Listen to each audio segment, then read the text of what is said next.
Hello there, everyone, and welcome to the fifth episode of the Trans Agenda, a show in which we discuss trans news in an inclusive manner that expresses the full range of trans people's humanity. My name is Ethel, they, she pronouns, and I'm joined today by Essence of Four editor Levi from A Levi Called Bird YouTube channel. Levi Hello, goes everyone. by he, him pronouns. I always forget to leave room for you to say hello, everyone, in between that. I should do it. Yes, We're good at what we do, people. we are very professional. We have quite a packed show today.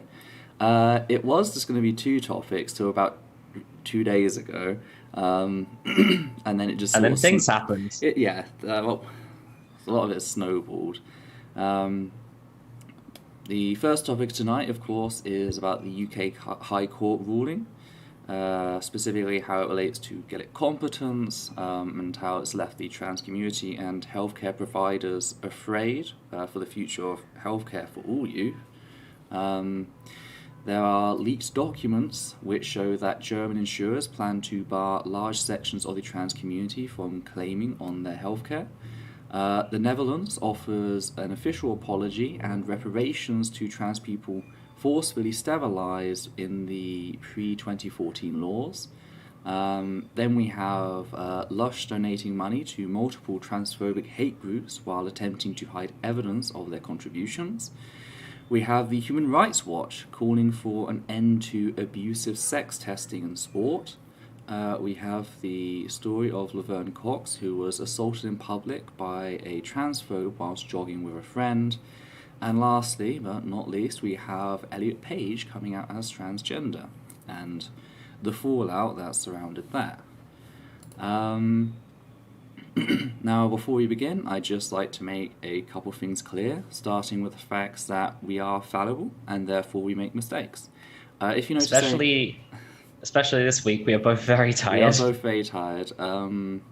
Yes, so if you notice anything we've got wrong, feel free to message us during or after the show, and we'll be more than happy to update the stream description. To include any errors. For example, last week I made the statement that Trump was no longer president, and they are still president for a while more, and they can do a lot more damage. So that is one of the things. If you go to Train Says Hi, last fortnight stream, if you go to the description there, you'll see us noting the facts that we got that detail wrong. Likewise, whilst we attempt to compile a list of content warnings for the topics we'll cover, posting them to the very top of the description, there's always the possibility that we may miss one or two. So just as with Train Says Hi. So just as with the mistakes, if you think we're missing out a content warning, feel free to suggest it so we can update the current list. Currently, the content warnings we have listed are transphobia, transmedicalism, suicide, child abuse, hate crime, assault, mental health, and abortion. There should also be rape and sexual assault. Am I looking at the wrong list? I've got two It's lists. in the stream description. Okay, it's in the stream description. I haven't updated the not transcripts, the reference description. Train Says Hi again. Also know that there is a link to the show's agenda along with links to various sources in the description of the stream. So if you want to go along with us, you can open that.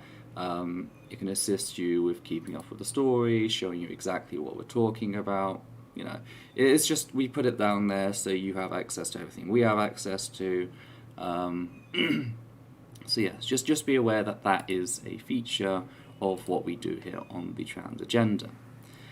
So yes, I think that is the intro. It's time to move on to housekeeping. Okay, 13, 17. So the first thing, on the intro, the first thing is the change in video schedule. That this is the videos that we are currently working on in the background. Last week we talked about the fact that we were working on a video on Lily Orchard, but we were going to take a break and then refocus our efforts elsewhere before returning to the Lily Orchard video. We've had to make a change to our schedule because we've come across some evidence that makes the Lily Orchard video, what's the word I'm looking for? Far more important. Like, Pressing, immediate. Pressing, immediate, yes, thank you. We found evidence of grooming, etc., so that's been pressed forward.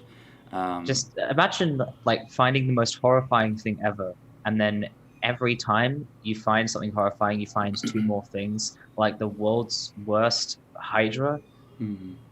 It's been a time. Like I've been having to seriously consider about like what can the law do, etc. That's the sort of level we're talking about here.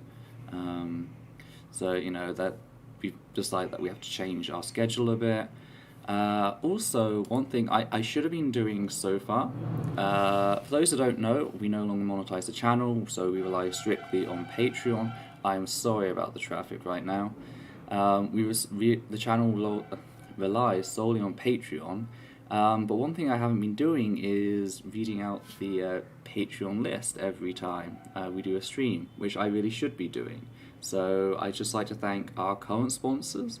In the $35 tier, the Epistemologist, we have Gerrit van Voorst, Hanno Banghart, Matthew Kovacs, Ryan Katie. In the $20 Immersivist, we have Justin Allen, Sosh Daniels, and Steve Corbin. I also noticed before the stream, so it hasn't popped up, that Sosh Daniels donated another $5 to the stream, saying, "Hugs to my sibs from other cribs." Thank you, Sosh. So yes, there's that. Hello everyone that's just joining us. I see there's a few more trickling in.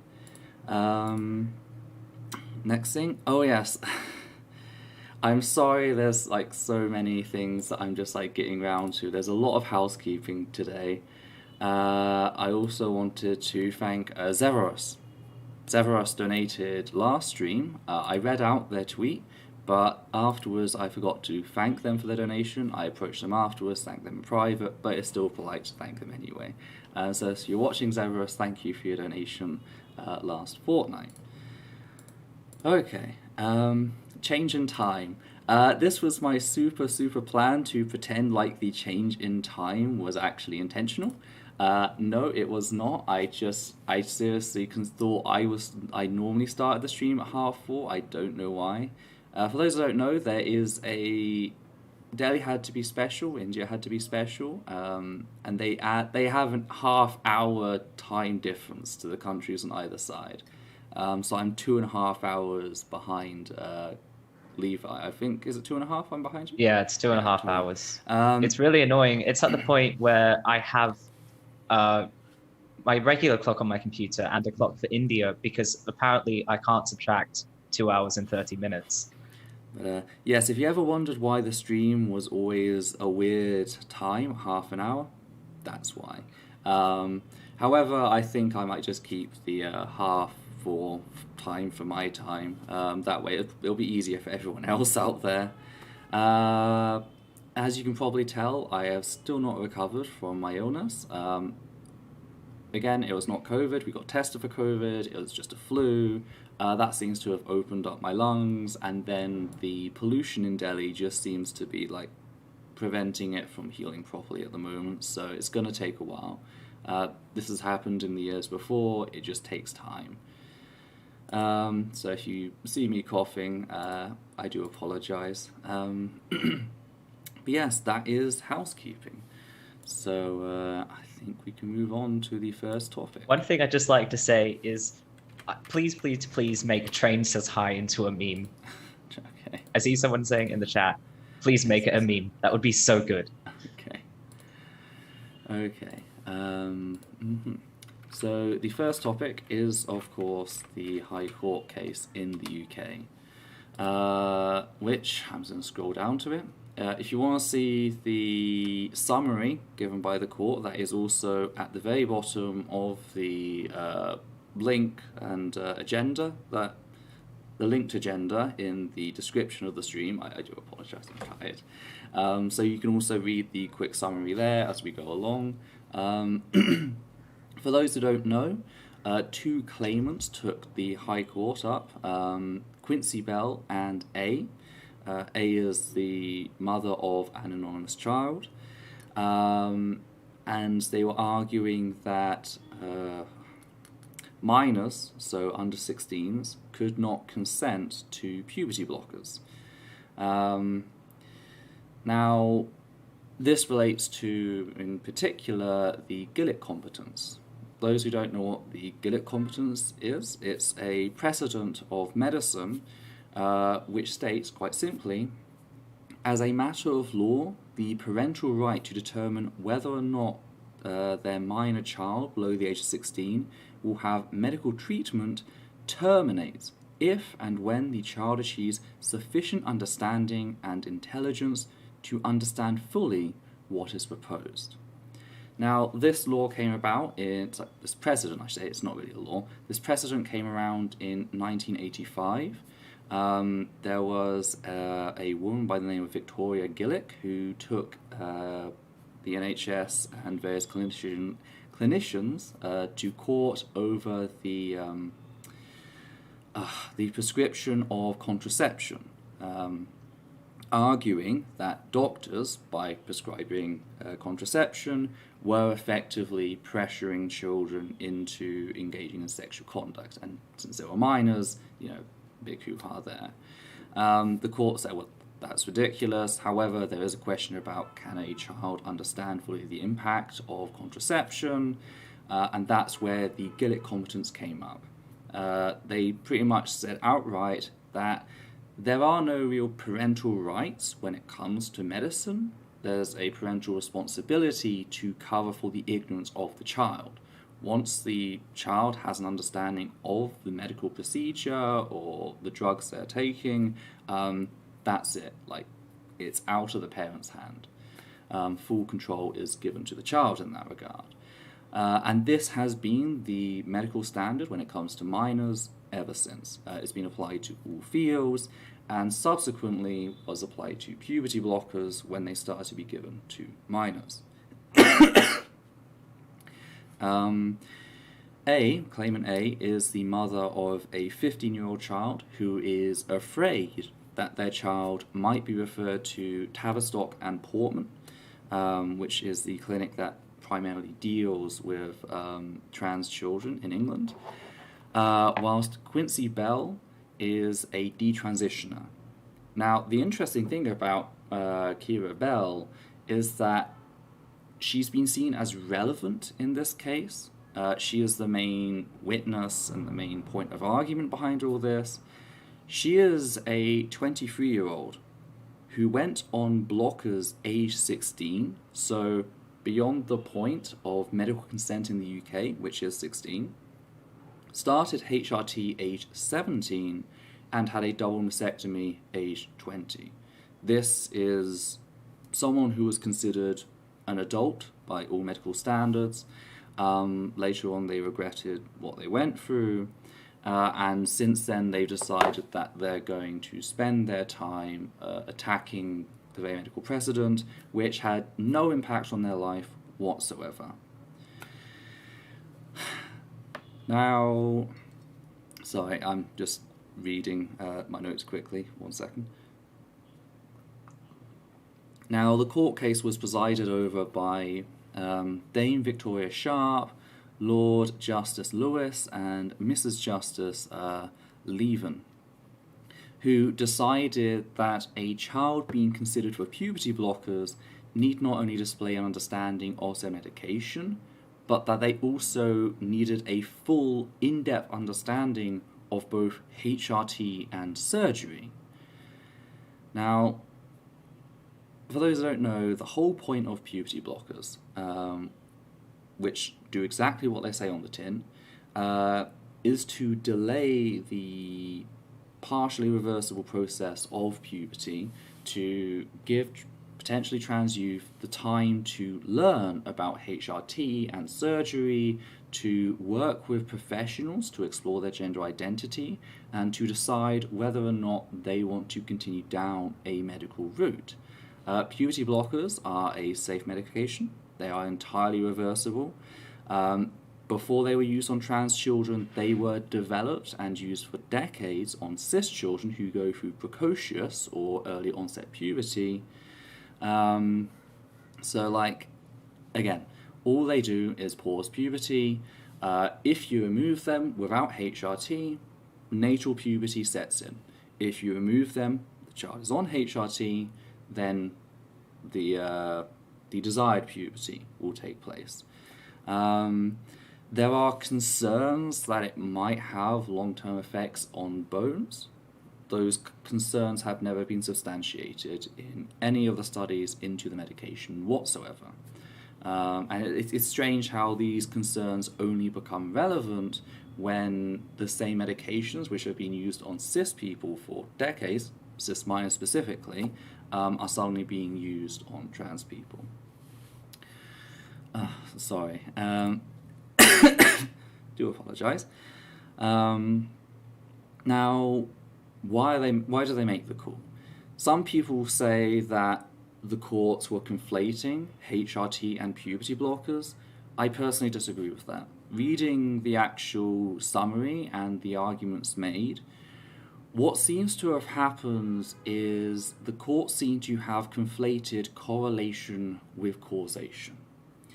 You see, the current GPs are so careful with who they prescribe puberty blockers to that almost all of the people who go onto puberty blockers go on to further medically transition.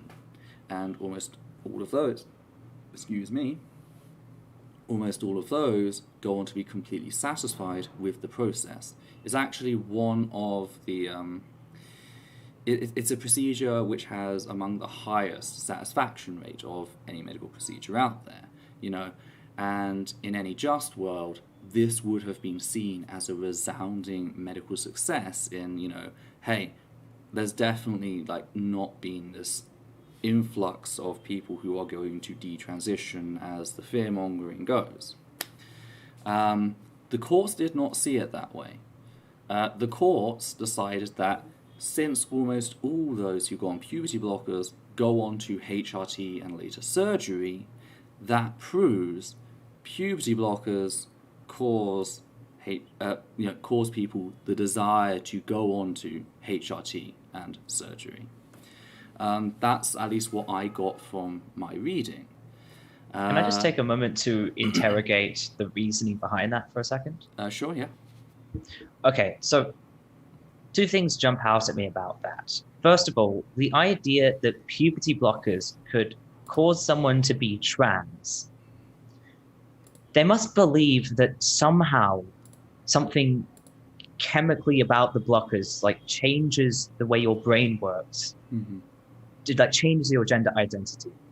That's the only way it can make any sense. And I don't understand how that's supposed to work. Which is weird because it didn't do it with precocious puberty. Yeah, it doesn't do it with precocious puberty. And also because like just physically, in order for that to happen, puberty blockers would have to mess with your brain chemistry. It doesn't really do that. All it does is block hormone receptors so that the testosterone or estrogen your body is producing isn't getting received. I don't understand how that is supposed to change your gender identity, especially considering all the things that have been tried to change trans people's gender identity, which have not succeeded. It's very weird logic. And that's the thing. That's the problem with these are people who have no medical understanding, who are ruling on something that, you know, they really have no business ruling on. Like our first stream we did, one of the stories we ran is how the British Medical Association, which I think has 196,000 medical professionals and I think like 36,000 medical students under it, it's the UK's medical union, supported the use of puberty blockers under Gillick competence guidelines. So like, this is the medical institution of the UK supports the practice. But the court completely ignores that and just says, well, quite clearly puberty blockers cause people to be trans, is effectively what they say. Yeah, it really highlights a problem with the court system in general, is how people who have no fucking idea of what they're talking about can just make decisions for an entire demographic in the country, just like that, against the medical consensus. But the other thing that jumps out at me just now is even if we pretend they're correct, that going on puberty blockers does make you become trans, does it matter if those people are happy? That's a fair point. It shouldn't matter. That's a fair point. Yeah, I'll let you in on a secret. A secret no one knows is the only reason they care is because they hate trans people, and they want no one to be trans. They offered. Sorry, go on. That's a big secret that no one watching the stream knows about. Specifically, the reason I'm saying that this seems to be the case is they offered 8 points that a person who is being forwarded for puberty blockers is expected to have full comprehension of before they can be allowed. So I'd just like to go through them. Again, the summary can be found at the very bottom of the agenda, which can be found in the description of the stream, so if you want to read it yourself, you can do so whilst I go along. It's point 4 in the summary, two sentences in. The first point are the immediate consequences of the treatment in physical and psychological terms. That's always been the standard. That's nothing new. That's the whole point of Gillick competence. You understand that puberty blockers cause puberty, which, considering that the people who want to go on puberty blockers are people who are showing distress as they start to go through puberty, because I should be clear, puberty blockers are not given before puberty sets in. It's given in the late. It's given after puberty. Between standard changes 2 and 3. Yeah, between 2 and 3. And the reason they do this is to allow the psychology of the mind to definitely develop the parts of the brain responsible for identity and sexuality, because they develop very early. So they actually allow a level of puberty to go forward. Oh, I believe we have a donation. Robert McCallan donated $4. Thank you, Robert. It's very much appreciated. So yes, that's very basic. Okay, point 1 we can agree with. Point 2, the fact that the vast majority of patients taking puberty-blocking drugs proceed to taking cross-sex hormones and are, therefore, a pathway to much greater medical interventions. Now, this is bullshit for multiple reasons. For a start, this is where the whole equating correlation equals causation comes in, but also, if you're worried about young people feeling pressured into doing something, the last thing you do is tell them that this is what everyone else does in their situation. Can you say peer pressure? I don't get why they forward this. This has no impact on the individual and their well-being. So that was point 2. Point 3. It's also just kind of ridiculous because, and I lost my train of thought. It's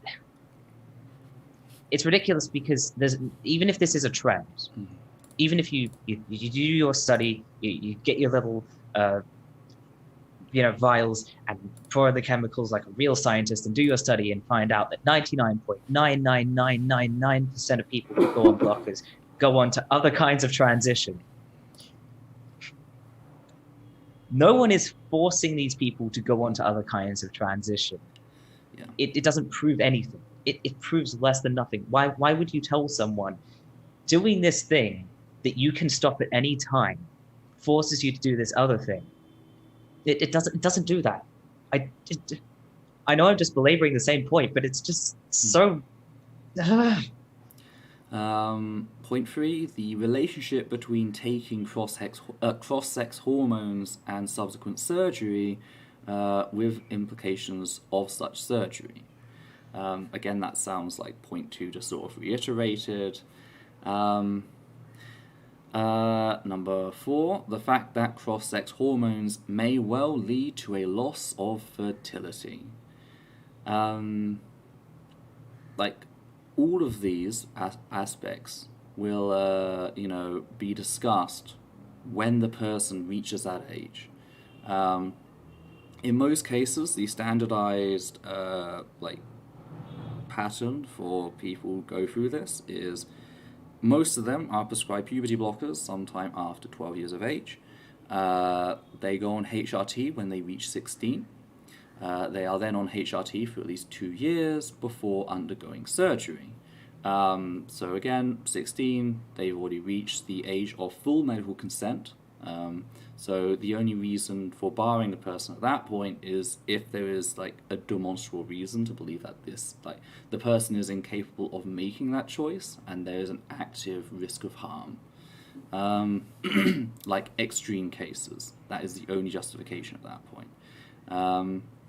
So when they go through these stages, they will go through that additional checking. It's not a case of you're on puberty blockers, okay, you can go on HRT without like further inspection. They will go through another process, and the same for surgery. So again, like this repetition, it has no basis. The impact of cross-sex hormones on sexual function, that's point 5. Again, what relevance does that have to puberty blockers? Point 6, the impact that taking this step on this treatment pathway may have on future and lifelong relationships. And I don't know if any of those of you who are listening realize that what that is kind of echoing. This is the same sort of argument that's very often used to argue against hysterectomies, for example. Oh, well, what if your future husband wants to have a child, etc.? It's quite literally it's prioritizing a potential relationship in the future over the immediate health of the individual. Not just a potential relationship, but a potential relationship with someone who clearly has no regard for you. Mm-hmm. If someone's going to be angry at you for making a decision for your health before you even met them, then they're not the sort of person you should be in a relationship of any kind with. Yeah, like it reminds me of like what my dad said, like, oh, you should hide your bisexuality because like certain people are like, if they hear bisexuality, they're just gonna like, they're not gonna be willing to date you. It's like, well, you do realize bisexual people have the highest rate of like domestic violence and spousal rape of any demographic out there, and you're quite literally saying I should hide it to fool someone who has a negative perception of bisexual people. No care for any of that sort of thing. Being respectable matters more than being in a relationship with someone who actually cares about you. Number 7. Actually, sorry. Yeah, just this point we're talking about also reminds me of part of my transition. I had to talk to a fertility specialist. And this, I'll promise I'll make this quick. This fertility specialist kept trying to ask me, what's your sexuality? Who are you in relationships with now? Who are you going to be in relationships with in the future? And I kept saying, why do you need to know any of that to tell me how my fertility is going to work if I do this? Mm-hmm. And at one point, I kept calling her out and she kept pushing the point. And at one point she said, I need to know what sort of genders of people you're interested in so I can discuss fertility options that they have that don't involve you in any way, shape or form. And I'm like, what are you talking about? If it doesn't involve me, it doesn't matter what I do with my body. Mm-hmm.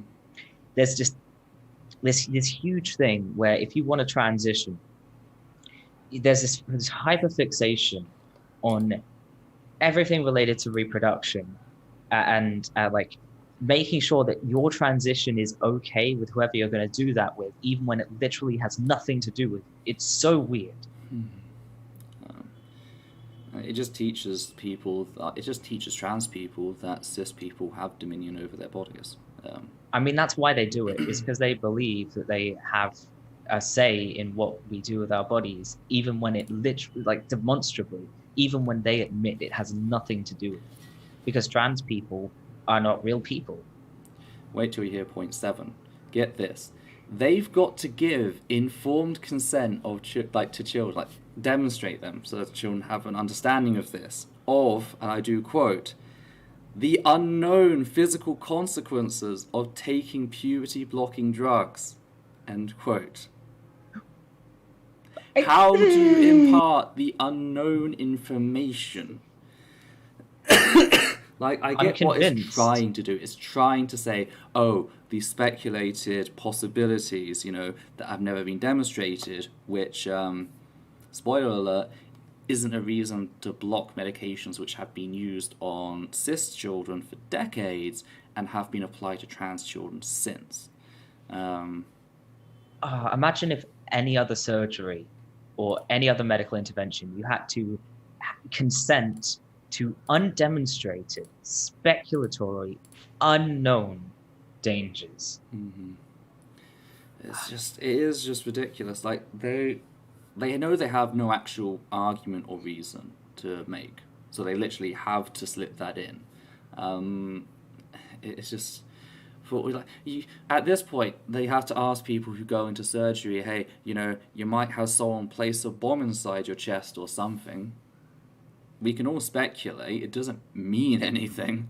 I understand if they were saying, oh, this is a fairly new treatment. There are things we might not know about. You know, there are risks that we can't tell you about that you're taking. But one, that doesn't apply here. And two, that's not the same as expecting you to understand those unknown risks. In fact, is what we know from the limited studies I have seen on assigned female at birth who go on puberty blockers, is it actually preserves their potential for height and bone growth, bone density. So it actually gives them the increased ability for that.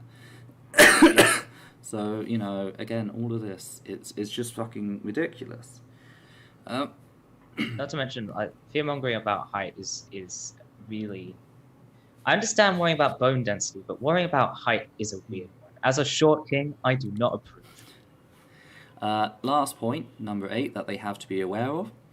The fact that the evidence base for this treatment is as yet highly uncertain. No, it's not. The British Medical Association disagrees. The American Pediatric Association disagrees.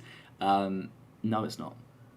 Like, they're taking that there's no evidence that there are long-lasting side effects of puberty blockers as evidence that there's not enough research into the long-lasting side effects of puberty blockers. They will not stop hunting until they find what they are looking for. This is a perfect example of beginning with a conclusion. Mm-hmm. And when you realize that's what they're doing, all of this just makes perfect sense. Is, you know, being trans has to be dangerous because they don't like it. And if you can't find any reason that it's dangerous, it means you just didn't look hard enough, and you need to look more, and you need to assume there's some sort of unknown, you know, undiscovered problem with transition. Because the possibility that transitioning is actually completely fine is just not allowed. I mean, like, you know, the whole success of the whole thing, in any just world, that would have been taken as a positive thing, you know. Oh, there hasn't been this epidemic of overprescribing a medication.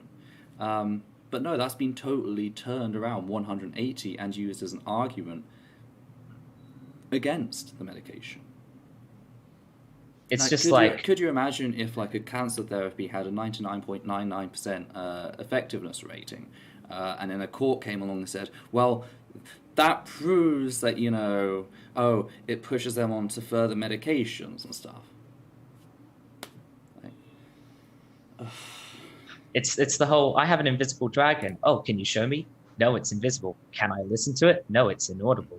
Can I, like, throw flour on it and then I'll be able to see it? No, it's impermeable to flour. Yeah. It's just, yeah. They can only argue from, like, ignorance. Like, oh, we don't know everything. Yeah, well, it's how about transphobia for gaps. So, yeah, I should probably get back to what they actually argued. Pretty much, the court has come out and stated that under 16s likely will never be able to consent to puberty blockers. Point 5 of the summary states that, quote, the court considered that it was highly unlikely that a child aged 13 or under would be competent to give consent to the administration of puberty blockers. It was also doubtful that a child aged 14 or 15 could understand and weigh the long-term risk and consequences of the administration of puberty-blocking drugs. No other country agrees with that, no medical establishment agrees with that, but that's what the court decided. This is why so many people, everyone under 16 currently in England and Wales, is being stripped of their access to puberty blockers until they can go to court and try fighting things there. Sorry, 1 second again. I do apologise about the coughing. And I just realised that I did unmute myself. Good. I was worried I hadn't unmuted myself on the stream. But what's really surprising is point 6 of the summary, which states that, quote, in respect of young persons aged 16 and over, the legal position is that there is a statutory presumption that they have the ability to consent to medical treatment. Given the long-term consequences of the clinical interventions at issue in this case, and given that the treatment is as yet innovative and experimental, the court recognized that clinicians may well regard these as cases where authorization of court should be sought before starting treatment with puberty-blocking drugs. So this point is strictly referring to 16 and 17-year-olds, and the courts are stating very plainly that the healthcare professionals should consider seeking court permission to continue with the treatment, even if there's no reason to doubt the person's competence, if there's no reason, no extreme reason to think that, hey, this person cannot make this call, they still should refer to the court. And what this is effectively the High Court telling them that if there is a case where, things mess up, etc., you are now liable. It's a threat. It's a threat, very much, is what it is. Linda Danvers and Goza the Gazarian very eloquently pointed out that these concerns about fertility, sexual pleasure, these are not brought up when intersex children are quote unquote normalized. It has nothing to do with concerns about people's well-being in regard to these things. It is about making people fit into a cis-normative gender binary. Very much Cis-normative gender binary, I added that on. But yeah, that is a very good point. Yes. This is just about controlling people who are different. Mm-hmm. Actually, something I realized is that so many of these concerns seem to be based on the idea that the only healthy life you can live is a cis-normative one. Yes. If you're living as a trans person in any way, shape, or form, it doesn't matter if you're physically healthy, it doesn't matter if you're psychologically healthy. The fact that you don't fit into cis-normativity must mean that down on the line there's going to be some sort of problem. Maybe you're going to have regrets. Maybe you're going to meet someone who doesn't accept you, who you should for some reason have a relationship with anyway. It's very reminiscent to me of the way autistic children will be subject to painful conversion therapies because the idea of living as autistic is just unconscionable to holistic people. Speaking about autism, it did come up during the case from what I've heard. The courts asked Haverstock how many of the people they see were autistic. Oh God. They didn't have an estimate. They said it's on each individual case file. And the High Court effectively said, well, this is something that needs to be looked into, legitimizing that. When I read this, the point about 17 and 18-year-olds, I was worried about religious abuses. It's practically a way that the far right or certain religious groups can deny care on religious grounds. But then I've actually read the NHS guidelines, which came out the day this went out, and they state that, quote, for patients who are aged 16 to 17 years, the legal position is different. so long as the patient has mental capacity and the lead clinician considers the treatment to be in the patient's best interest, and there is no parental dispute about the intervention, treatment may proceed. So even if you are at the age of full medical consent in the UK, which again, 16, get to 16, you have full medical consent if you're a cis person, parents have the right to veto you. These are not the court guidelines, these are the published guidelines by the NHS.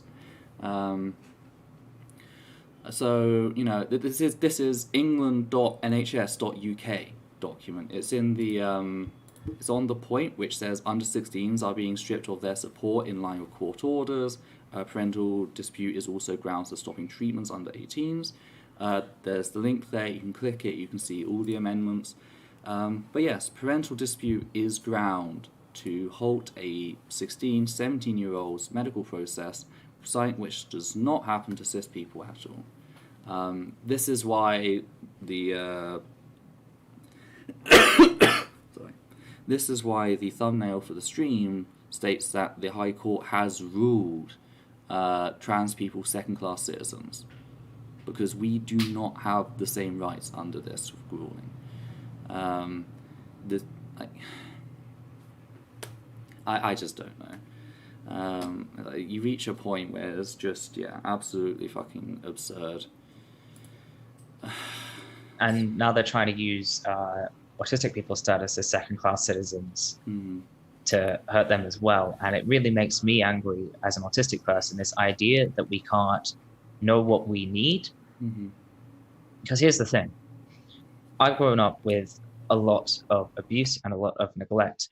And I had to learn as like a very young teenager, we're talking like 14, 15 years old, how to take care of myself, to not only to stand up for myself, but also just to recognize when people are being abusive entirely by myself. And yet there's this idea that I can't know what I need. And they seem to be they're doing this as well, just with trans people in general, this idea that we can't know what we need, which just doesn't make sense when you consider that the whole thing of being trans, the way it works is you realize on your own and you insist really hard to everyone around you, this is how I am, this is what I need. It's just so completely backwards. And like, to point out, Kira Bell, the one of the claimants, the one who was 23, went on puberty blockers at 16, HRT at 17, double mastectomy. Was it double? Double mastectomy at 20. Age 20. Again, nothing to do with the fucking case at all. Posted a statement in which she stated that, quote, "This fight is not yet over.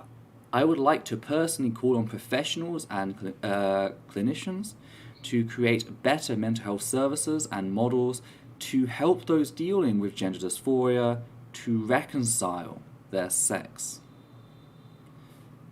End quote. They are openly advocating for conversion efforts. It's not even being fucking subtle about it. Like, this is the end goal. Raising the attempted suicide rate for trans youth from 8% to 57%, going by the Trevor Project. That's what the High Courts have done. They have effectively signed the torture for every trans youth in the UK, and for some of them, their death certificate. That's what they've done. State-enforced torture, and children will kill themselves because of this. Like, something I've been thinking about a lot is how I've dealt with, suicidal ideation, because I wasn't forced to go through puberty because of anything like this. I just didn't know what being trans was. I didn't know blockers were an option.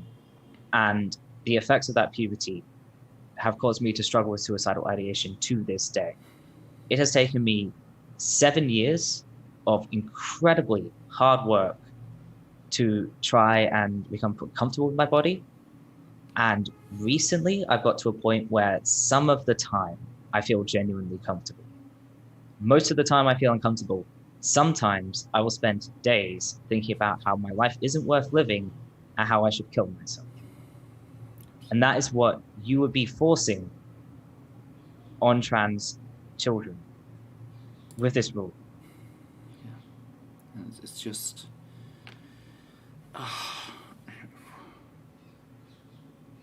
And like, you know, the history is never gonna fucking... They're never gonna face consequences for what they've done here. That's like... We're already seeing it. We're seeing parents. We're seeing youth. There was a 17-year-old who, you know, waiting list 2 years, appointment cancelled. Others who are on medications cancelled, and they just don't know how to cope. You know. I'm not even thinking about consequences. I'm just thinking about the fact that this could even happen. That like 1 or 2 dickheads who happen to be judges or whatever, who have no understanding of the topic, who have made no effort, none at all, to try to understand the topic, get to sign the death warrants of thousands of children in their country. Imagine if being qualified as a judge gave you the right to just walk up to children and murder them in cold blood. And that's what's happening here. There are, we're talking about this, there are efforts already to fight the case. So like it's not over yet. I've heard there's 2 legal cases being brought by specialized social justice legal group. I forget their name right now. I'll scroll through my Twitter and see if I could find out about them. But like right now, I'm not being able to focus on that. Amnesty International UK and Liberty have come forward and challenged it, pointing out that the ruling is absolutely absurd, has no basis, is based on absolute fear-mongering, etc. But like, you know, it is the end of a long and shitty road these past few months, you know. We had the whole gender GP scare, you know, a while back. Thankfully, they managed to keep their supply lines open and everything from what I've heard. But now something has actually happened, which has just knocked every trans minor out of the system. At least for England and Wales. I should note this does not apply to Scotland, and I'm assuming it does not apply to Northern Ireland, so don't quote me on that. I know it definitely doesn't apply to Scotland, though Scotland have had to publish publish stuff saying we will not be taking clients from England and Wales. So, you know, it's just... And honestly, I just... It makes you feel powerless, you know? Okay, apparently the BBC used selection bias to say that treatment for trans people isn't life-saving because GIDs report very little suicidality in their patients. Which, yeah, that sounds like something they would do. That's survivorship bias. Literally defined as survivorship bias. Those who use our services have better mental health. Well, the ones who don't have good mental health are the ones that don't have access to the services. Hey, did you know that people who use mental health services have better mental health? This proves that mental health services don't work! Fucking hell. God. This stream is just going to be both of us slowly going into a murderous rage, just into... Something slow about it. I mean, at what point does it go from, you know, oh, you know, we're fighting for our rights, we're trying to do it like March of Progress style, to let's just fucking get rid of the fuckers because they're coming after the children. Like, that's what they're doing, you know? Civility, you know, breaking the fuck down. Like, they fucked with the system. we've tried playing fair. Puberty blockers are not like what we want. They're what we do to placate the fuckers, right? Oh, to give them 4 years longer so they can make this cool. Almost all go on to fucking HRT. Why not just put straight on HRT? You know. With the blockers, they fearmonger. They fearmonger about, going on puberty 4 years late is going to cause these horrible psychological effects. Okay, let's put them straight onto HRT. No, you can't do that. That's dangerous. Oh,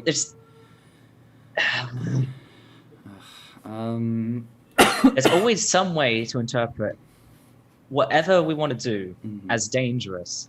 And we have, 57% suicide rate staring us right in the face. That's not dangerous. Don't have to do anything about that, do we?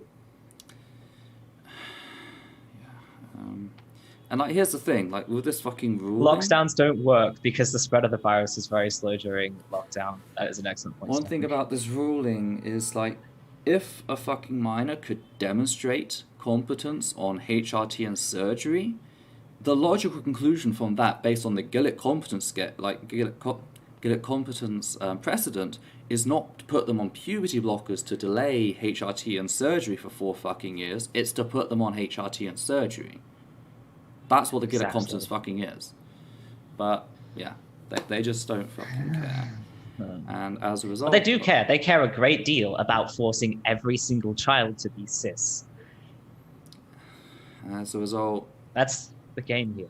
People are going to die. I should also children note are going the to die. Facts that, a lot of children are going to die.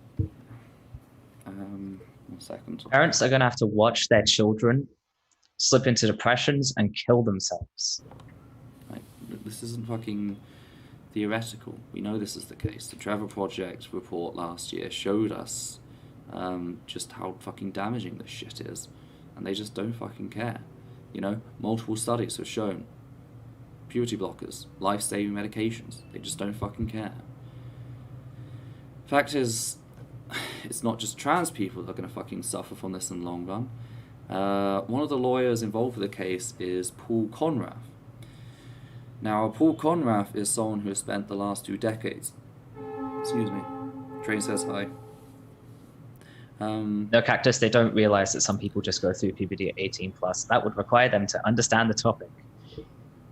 Paul Conrath has someone who spent the last 2 decades fighting abortion access and contraception use. And now they have legal precedent, at least in regards to minors, to do that. This court case completely undermined Gillett competence. It's practically dead. They may not have stated, we reject Gillett competence, it is no longer a good precedent, but that is what has effectively happened here. Gillett competence has been completely destroyed. The Paul Conraths can now go ahead and use this to argue against contraception use and abortion access for minors. And the thing is, Paul Conrath argues that nobody can consent to these things until, ever. But the ones that support him, like the apparent feminists, argue that no one can make a in-depth medical decision until you're 25 years of age. That's a number I see thrown around all the fucking time. I have a story about that. Can I tell a story about that? Sure, yes, go ahead. Okay, so my friend is like, hey, I'm at this cool church. Come check out the church. It's really cool. I think you'll like it. I've been an atheist for a very long time. I know I'm not going to like it, but I'm like, okay, this could be interesting. I'll give it a go. Church was not fun, but I found out afterwards that they're actually homophobic. I have to tell my friend about this, that he's supporting a homophobic church, especially at the time I was identifying as gay. And I'm like, I want to make sure this is definitely correct before I bring it to him, because he's not going to like it. So I go down to ask them, hey, what are your views on gay people? One of the things I was told is, and this relates again to the whole blockers make you trans thing, is I was told, you should be really careful about identifying as gay, because what if you find out later that you're not? And I said to the guy, I can just stop. I can just not go on dates with guys. And he's like, no. You have to wait until you're 25. Your brain doesn't stop developing until you're 25. You can't know unless you're 25. I'm like, if I'm wrong, I can just stop. Because that's the thing, Plot twist, I was wrong. I'm actually bi. And you know what I did? I said, hey, everyone, turns out I'm actually bi. And that was the only thing that happened. It was completely fine. But My life wasn't destroyed by identifying as the wrong sexuality for a few years. people keep going on about the like, oh, puberty blockers leads to HRT, which is only partially reversible. Well, what about puberty? Like natal puberty, that's only partially reversible. But yeah, it's just absolutely fucked. And I think that's about all I really have to say on this topic at this point. I got one more thing to say. Go on then. Back to the whole thing about how children will die because of this. You know how the common thing to tell parents who have just found out their children are trans and are like wondering whether or not to accept them is, would you rather a trans kid or a dead kid? Like that's the thing you say. Would you rather a trans kid or a dead kid? And they say, well, of course I want a trans kid. Apparently that's just not the case anymore. Not only just for a lot of people in general, but the UK has decided, the state has decided, you will have a dead kid. You're not allowed to have a trans kid. You're not allowed that choice. You get a dead kid.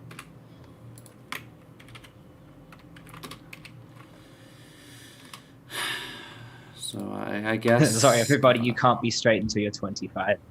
Absolutely. Can't be straight until you're 25. Can't be cis until you're 25. Except, hang on, you can. Because this isn't about being too young to know and possibly making a mistake. This is about forcing everyone to be straight and cis. This is about forcing everyone to fit into the allo cis heteronormative, peri-allo cis heteronormative patriarchy. Am I missing any? White supremacist, all the other ones, capitalist. Anyway, I hate this. I guess we should probably move on to the society. next topic. We are an hour in already. 33. Stop changing my timestamps because they only work one way. Saying. Anyway, the next story, which is another cheerful one, is leaked documents show that German insurers plan to bar large sections of the trans community from being able to claim. This story is quite a new one. To me, it's new. I haven't seen any more develops on this, but pretty much, 1 second, I've just got to do a bit of coughing. I do apologise about that. I know it's not nice to see me coughing into a jumper every now and then. But yes, the leaked documents came from a German health insurer, which pretty much stated that in order for a trans person to be able to claim on health insurance in relation to trans medical stuff, so HRT, surgery, etc., they are going to have to effectively demonstrate that they've lived as their chosen gender for a year, which, for those of you who have knowledge of the GI reforms in the UK, is rather close to the requirements that you have to, like the hoops you have to go through in order to get your gender recognition certificate. The problem with this is, like, the whole notion is based on very arbitrary and, like, outdated notions of gender, what it means to be a man, what it means to be a woman. Another thing that the leaked documents show is that the one mention of non-binary people is to effectively state that they will not allow non-binary people to apply for reimbursement on their insurance because they do not consider it to be trans, or they consider it to be trans, but it's not a medical necessity to medically transition. I don't know if you have any thoughts on that you want to share, Levi. Not really. I am still recovering from the past hour. So, yes, and that's of course caused a great uproar in Germany. People are calling it out, and like they're not happy, and they have good reason to not be happy. It's by the MDS, which I'm just checking. Okay, it's going to be in German, of course. But yes, so it's it's just another way to fuck over trans people. And it's just, again, it's just applying so many more barriers to the process of transitioning. And yeah, it really is just horrible. Imagine if cis people had to deal with gatekeeping like this. Like, if you're a postmenopausal cis woman and you say, hey, I need estrogen to help with these medical problems, and they say, before we can give you estrogen, we need you to show everyday experiences that you live as a woman, so we don't give you the wrong hormones. Just so there wasn't that much to say on that. We'll probably come back to it as the story unfolds more. I don't know if anyone's going to be challenging it. However, not everything in Europe is total shit at the moment. We have a positive story from my motherland, the Netherlands. For those who don't know, I am half Dutch. And what's happening over there is, until 2014, one of the requirements in order to be recognised as your gender was trans people had to be sterilised, which horrific practice. This is what we hear in the biz called genocide. Yes, it's saying, like, it's the same reason as why they actually actively try to make intersex individuals infertile as well when they're younger, because they don't want them breeding. We need to keep the gene pool pure. You know, this is something that other countries, Japan famously has the same policy. Sweden had the same policy, I think, until 2011. 2013. Okay, it's 2013. I know. I kind of said it in a joking tone, but like, really think about it. This is genocide. They want to wipe out all trans. Oh no, I'm talking to like everyone watching. Like, really think about it, because it's easy for us to hear genocide and just kind of like not think about it. But really think about this. They are actively exterminating trans and intersex people from the population. They want no trans people. They want no intersex people in their perfect, pre-lapsarian society. Is pre-lapsarian the right word? I'm not sure. Genocide is bad, even when I say it in a jokey tone. That's my point. Yeah, like, holding a person's rights in this case, the right to be recognised as their gender, against holding rights unless a person undergoes sterilisation is one of the oldest tricks in the book, you know. So yeah, it's absolutely horrific. We see this all the time. Fascist groups strip a demographic of their rights, tell them if you want your rights back, you have to sterilise yourself. So it was horrific, and thankfully it got struck down in 2014. However, excuse me. However, at the start of the year, a individual, I'll just call them Kampen, because I am not even going to attempt to pronounce the first name. I do apologise. Filed a lawsuit demanding an official apology on behalf of the government, as well as arguing that the government should pay out reparations to the trans people that were affected. And in what seems like a rare twist these days, the Netherlands, the Dutch government has issued an official apology, and they are also offering reparations equivalent to $6,000 to the estimated 2,000 individuals who transitioned between 1985 and 2014. They're not the first to do it. Sweden actually did it. Again, they changed their policies in 2013. And then they offered reparations of equivalent to $26,000 to the estimated 800 people who were affected by that policy before it was overturned. So, like, whether $6,000 is enough for such a horrific practice, like, that is debatable. That is something that I'll allow, like, the Dutch trans community to still be critical of the fucking government. Like, the Dutch government does not get off for doing this. but it is at least something, you know. It could have completely backfired, the government could have doubled down or something like that. So at least there is an acknowledgement that they fucked up, and there is some sort of reparation for this. And like, I understand it won't undo the damage done, but hopefully it can give the people who were affected, you know, some peace of mind, help them in their day-to-day life, etc. So, again, it's not all doom and gloom. It's doom and gloom in the fact that it kind of acknowledges what happened before, but like, it's an improvement, it's a step forward. There's something to be had there. It's not the whole world against us, just most of it. Mm-hmm. So yeah.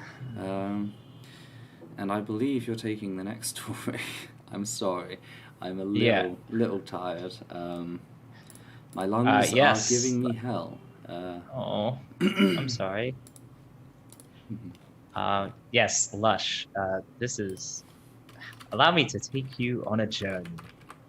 So Lush UK specifically, the US Lush, from what I can tell, is not affected by this. So if you like Lush and you're in the United States, then you're fine.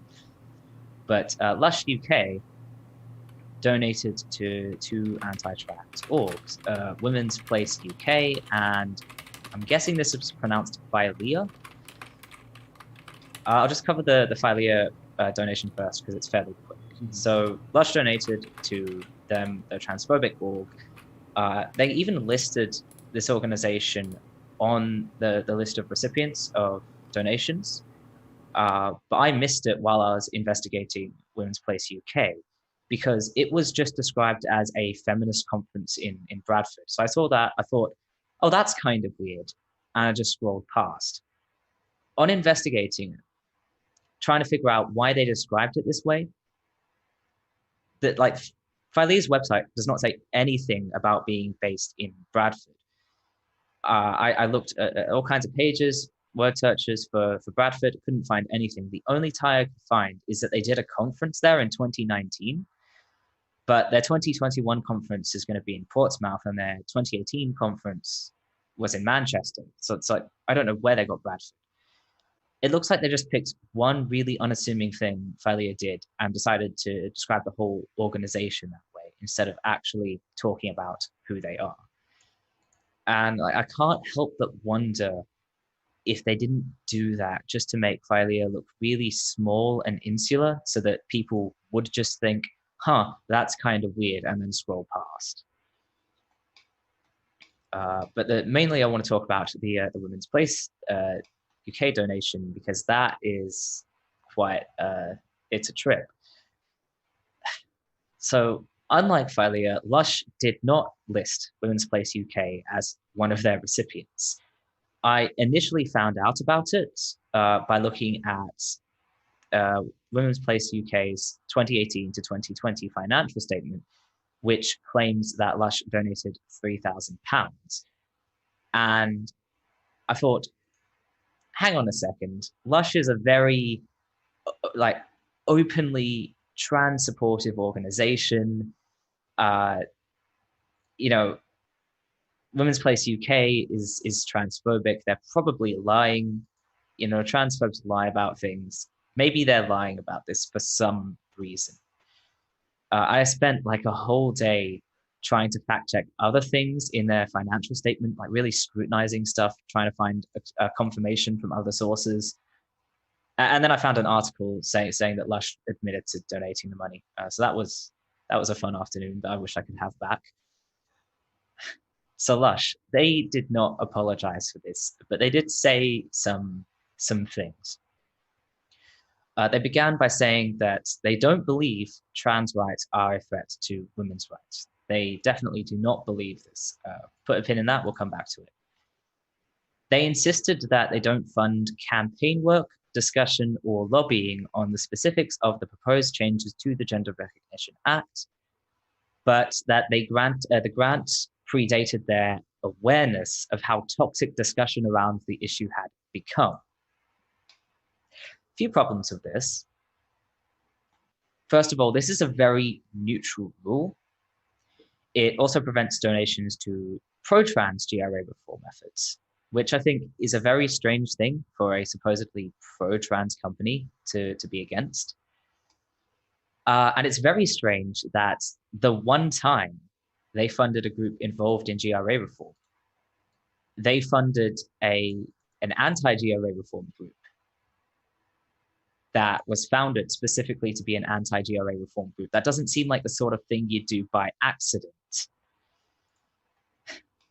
It's very hypocritical as well.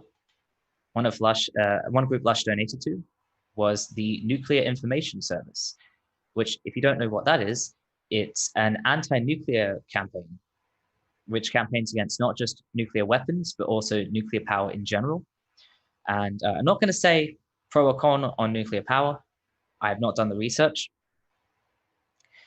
But it shows that Lush really doesn't have any problems interfering in major policies, which, among other things, affect human impacts on global warming.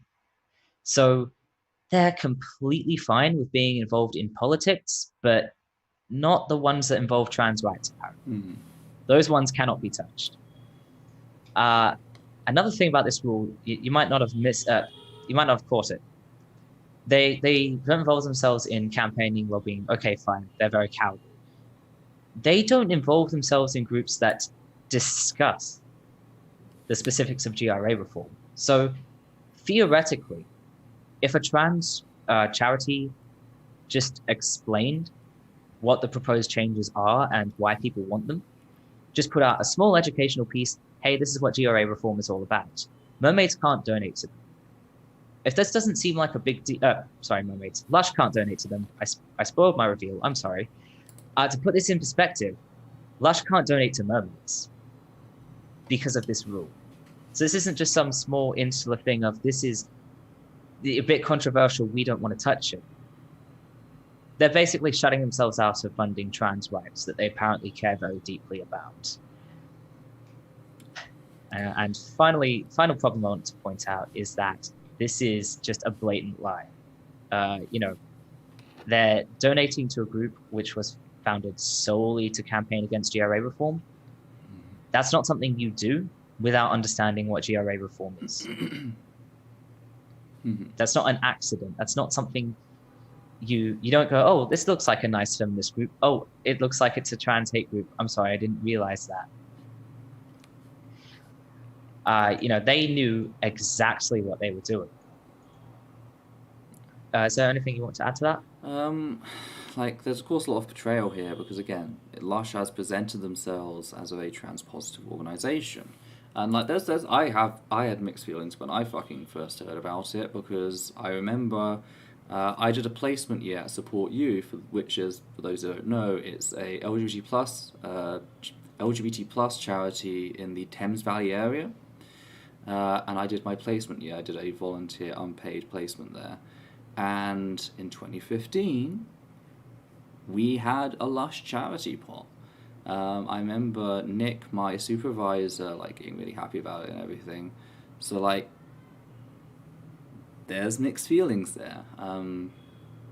But again, they have actually now come out with an apology, which kind of feels insincere as it follows their statements oh, this is what happened, etc., no apology, whatever, to the trans community. They've finally come out with an apology. But I've seen no actual action. They say, oh, well, this is before we knew about Women's Place UK and their toxicity. No, it's not. I've not seen... You read their fucking website, it's very clear how toxic they are. I've not seen any mention of Rebecca Lush and whether she still works for the organisation. I've seen some people say that she doesn't work with the organisation anymore. But if that was the case, you think that would be the first defence that Lush would throw up. Oh, well, it was approved by someone who we didn't know, etc. Who is no longer with the organisation, etc. You think they'd throw that up, but they didn't. No. They downplayed what they did first. And again, they've not, said we're going to do some sort of investigation. And, yeah. It's just empty promises to, oh, we'll do better in future. They're playing the false neutral of like, oh, we totally didn't understand, and we're just not going anywhere near this, so we're neutral. You can't say we're transphobic because we're not touching that. Mm-hmm. It's very cowardly. Fuck Lush. But even more happened. There's more stuff. Of course there is. So you mentioned Rebecca Lush. That's my next point. Rebecca Lush is their charitable giving coordinator, who here's the other reason we know that this is all a lie, is Rebecca Lush attended a meeting to discuss changes to the GRA. So Lush is very clearly interested in meddling in GRA reform. It's just they want to do it on their terms. So this meeting. 8DX. Presumably, Rebecca could have fudged the process. Okay, so you know how I said Lush definitely believes that trans rights aren't a threat to women's rights. Well, that's why I told you to put a pin in it, is this meeting. The article covering this meeting Ms. Lush attended is called "Women Have Every Right to Discuss Changes to the Law That Could Affect Them." Now, if you're new to TERFs, if you're new to trans issues, this is what we here in the biz call a dog whistle. Talking about women just trying to talk about things that affect them is a dog whistle for turning trans rights into these fake women's rights issues and trying to shut them down because women think they're affected. Are we covering that in more detail? Is how women are not affected by this? Yeah, I'll cover it quickly. Oh no, I've got a whole thing. I'm just saying, like, I'm not saying that women aren't affected just as a dismissal. I am covering it, I promise. So this article also quotes Ms. Lush directly, saying that she was appalled by the behavior of activists attempting to intimidate women and trans people and shut down debate. So this is not a case of her attending a hateful meeting and disagreeing with it. She is very much on their side. By the way, the trans people they talk about, they've got one token. I've got that covered Graham, too. Okay, you've got that covered. I do apologise. Yeah. I'll let you do your job. Yeah. I have a whole thing. So this is not the language of someone who supports trans people, if that wasn't clear, and is comfortable in the knowledge that trans rights aren't a threat to her. This is not someone who's like, yeah, this is fine.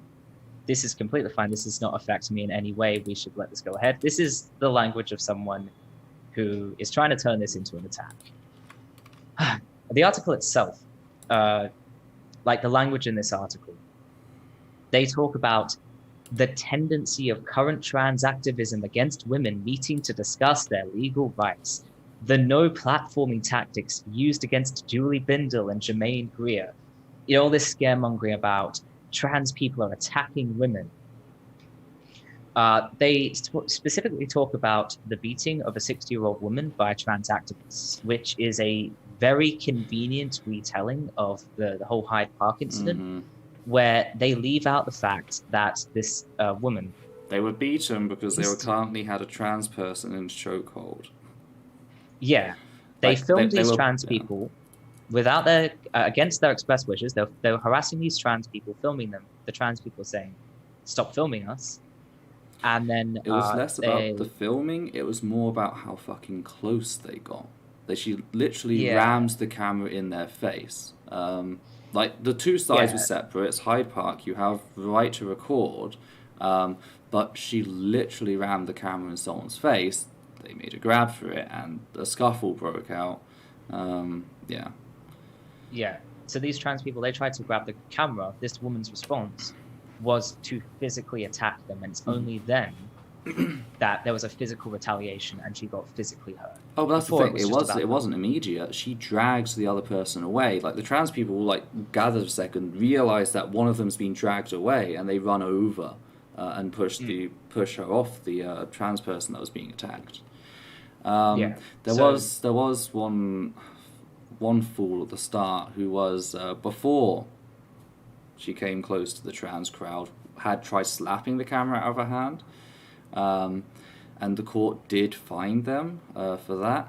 because it kind of instigated the whole thing. But at the same time, the court would not give any money to the claimant because they said, yeah, okay, they tried slapping the camera out of your hand, but you then escalated things.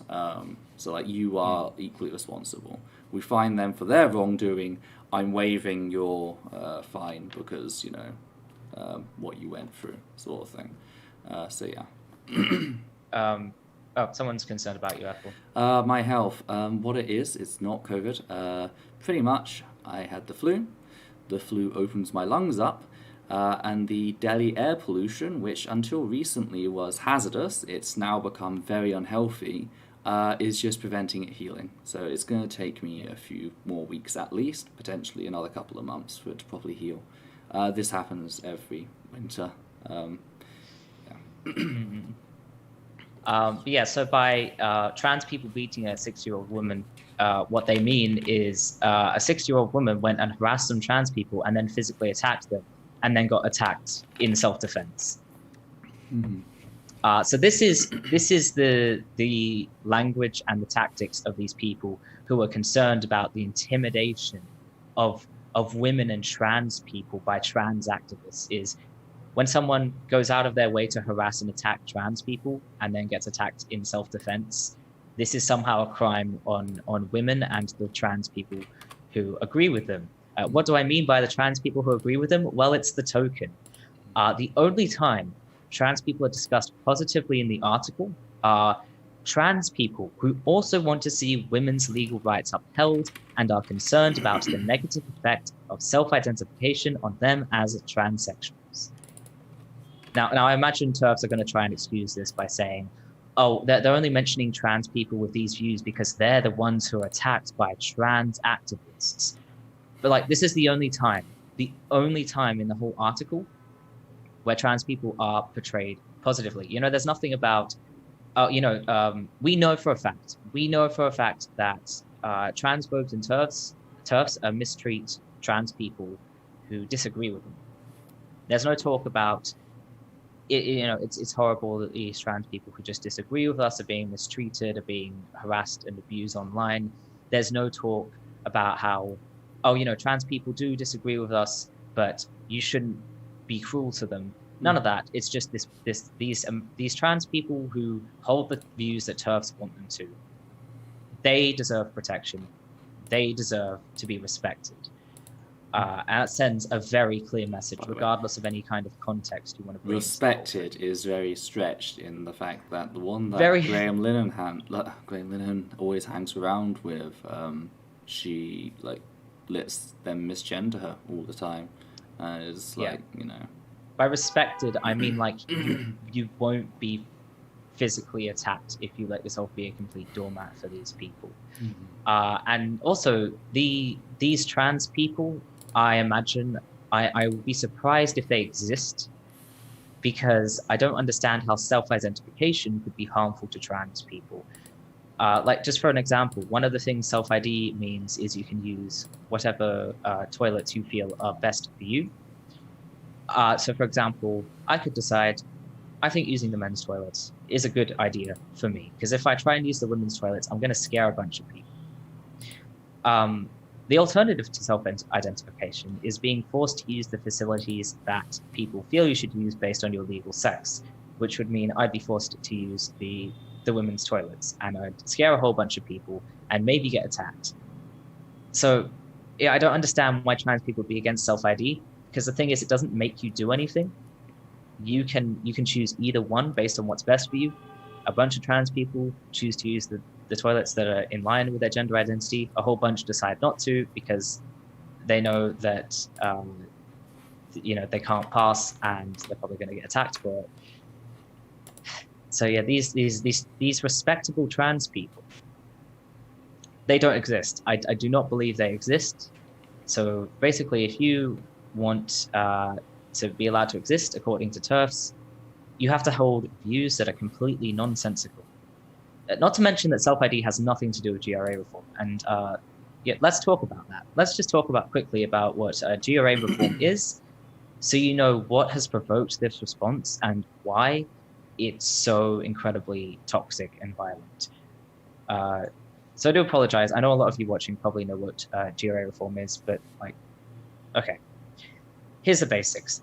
The Gender Recognition Act basically defines the requirements you have to fill to get a gender recognition certificate. This is how gender recognition certificates work. This is how you get them. GRA reform is about making that process just a little bit fairer for trans people by removing the bureaucratic barriers, reducing the fee, moving the process online, which honestly is something that happens to most kinds of documentation, just as part of adjusting to modern technology. Like when, for example, MyGov is a thing in Australia where all of your records and stuff are online, or you can connect services and stuff, and there was no big legal thing about that. There was no thing about, oh my God, it's a reform, it's attacking people's rights. It's just naturally, that's how you update things. GRA reform also, like one of the things that people want is to remove the need for spousal consent, which obviously can be used to abuse trans people. That doesn't affect anyone in any negative kind of way. You can still divorce someone if you don't like what they're doing with their life. It's just you can't use your marriage to stop them from doing it anymore, if that goes ahead. And then the other thing GRA reform does is it removes a bunch of things that have the potential for gatekeeping that are really degrading, like having to prove you're living as your acquired gender. What does that mean? Does that mean doctors going to force you to... Yeah, for 2 years. So you can't change your legal sex for 2 years, even though you'd want to, just to be able to live. There's a lot of room for gatekeeping with, why aren't you dressing a certain way? Why is your name like this? Why are you using these, what pronouns, what title are you using? You have to fit into this box. Why aren't you medicalizing, going through HRT, through surgery? Like, all this is used as evidence that you're not really trans. Removing the requirement for a medical report detailing treatment, which seems really invasive to me, but I'm not an expert. Of course, I don't live in the UK. And also removing the requirement for a diagnosis of gender dysphoria, which, you don't have to convince some doctor that you are trans, because why would you have to do that? It's like, imagine having to apply for a gay license. It's ridiculous. So that's all GRA reform is it removes some really unfair bureaucratic barriers, removes the potential for spousal abuse, and removes some things that are degrading and that gatekeep.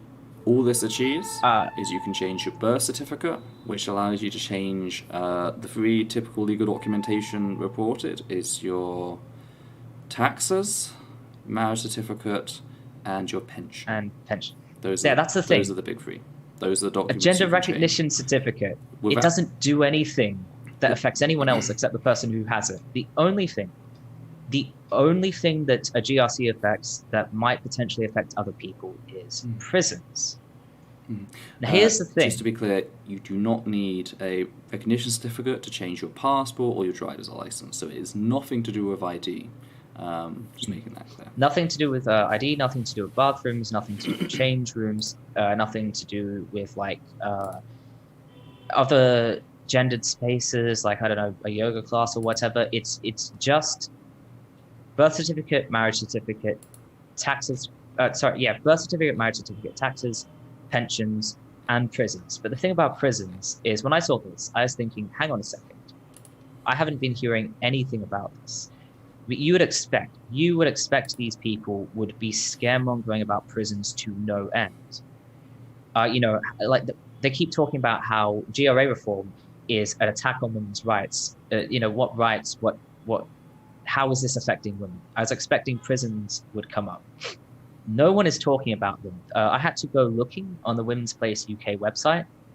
I had to use Control F to find this one teeny little thing in the sidebar that linked to some discussion of prisons. It seems to have fallen more out of fashion over the last couple of years. There was a case, I don't know if it was last year or the year before, there was one case that they always kept going to, and that was, I forget her name, but that was a rapist who went to a female prison and assaulted someone, and that case, like, we didn't hear the end of it for years. So Yeah, it's this one case that they didn't even bother bringing up that case. When I looked at I just looked at one article from the Women's Place UK website, thinking, okay, they're going to have like some sort of thing left to debunk. They didn't. They did my job for me. They had a thing about the Republic of Ireland demedicalizing their GRC process, which they've done that since 2015. And in all that time, they've had a transgender sex offender move to a women's prison despite having not had surgery. Because here's the thing, is even if GRA reform, the most radical form of GRA reform, went ahead,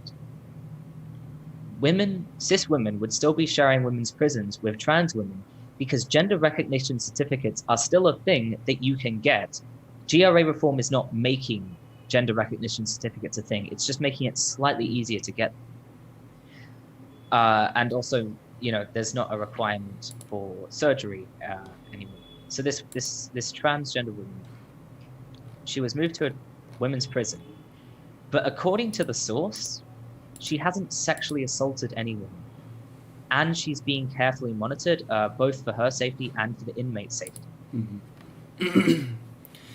Oh yeah. So another thing this whole thing sort of does is it kind of brushes under the rug the problems with female rape in prisons.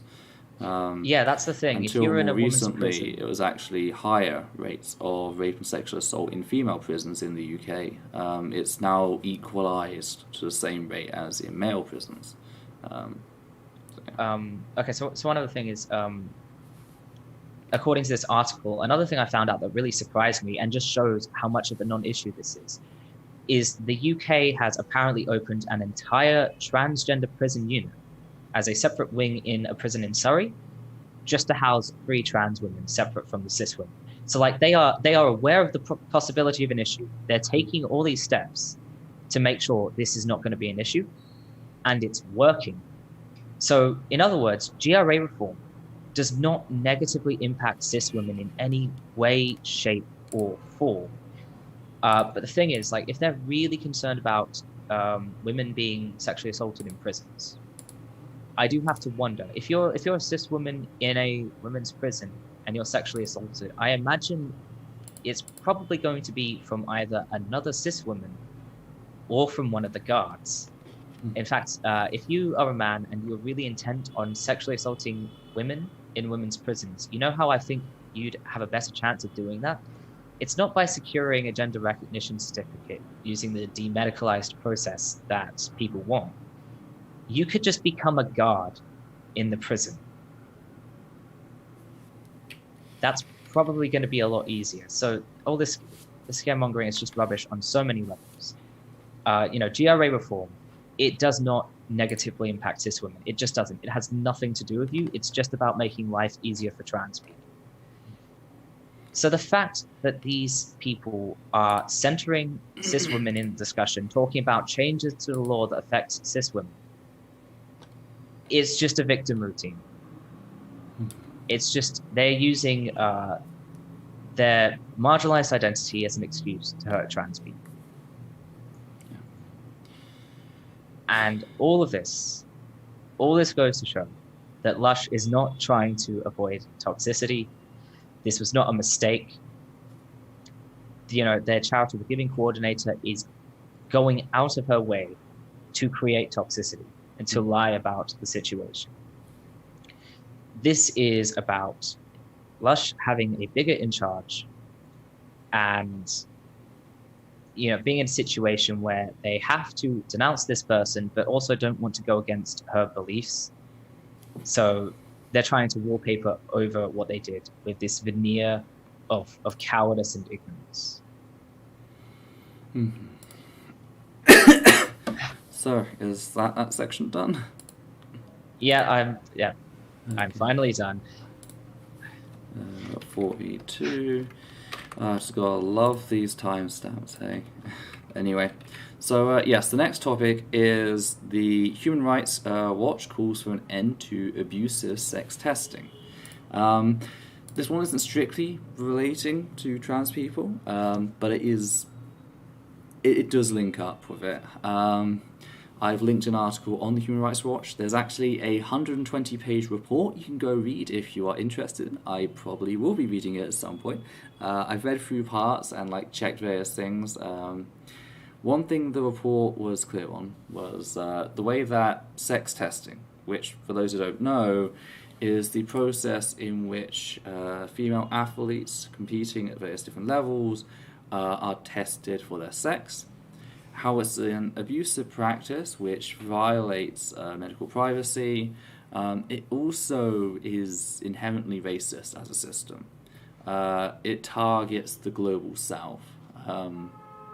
So people from South America, people from Africa, etc. These are the people that are most often targeted by these charges that, they're a man, they're trans, they're intersex. And it really has negative impacts on them. It can exclude many of these people from sports, etc. And there's just really no justification for it. It pathologizes the female body for absolutely no fucking reason. And it's just all baseless speculation. It's this idea, they have this assumption that they're starting with, that women can't be good at sport. If they're good at sport, that must mean that they are male in some way. Mm-hmm. They are partially or entirely male because only men can be good at sport. It's just this incredibly misogynistic drivel. Yes, and it's imposing a cap on how good you can be at sport if you're a woman. It's just so disgusting. And the way that it's intersex people such as Caster Semenya have been targeted in the past, who, as a black lesbian,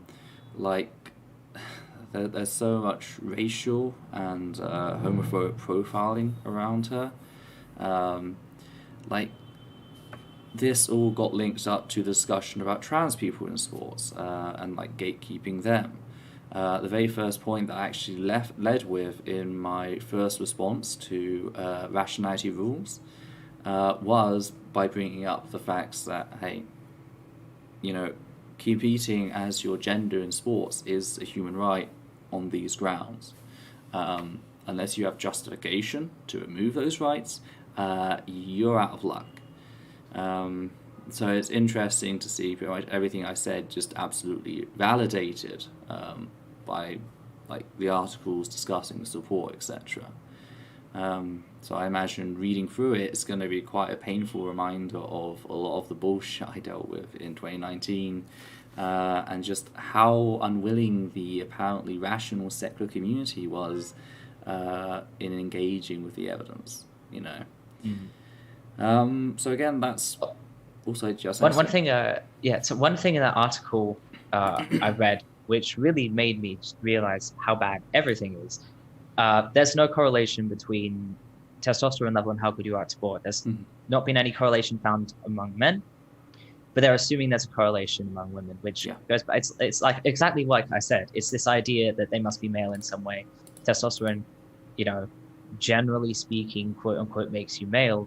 So obviously, women with high testosterone who are good at sport, it must be because they're secretly male, and we have to take them out of women's sport to protect poor, weak women who can't possibly compete with this person we're saying is male. It's. But don't you know, women don't have muscle or bone mass. Oh no, we can't don't just cut it in half. You have to cut it in whole. Cut it in whole. Testosterone made me grow muscle out of nothing.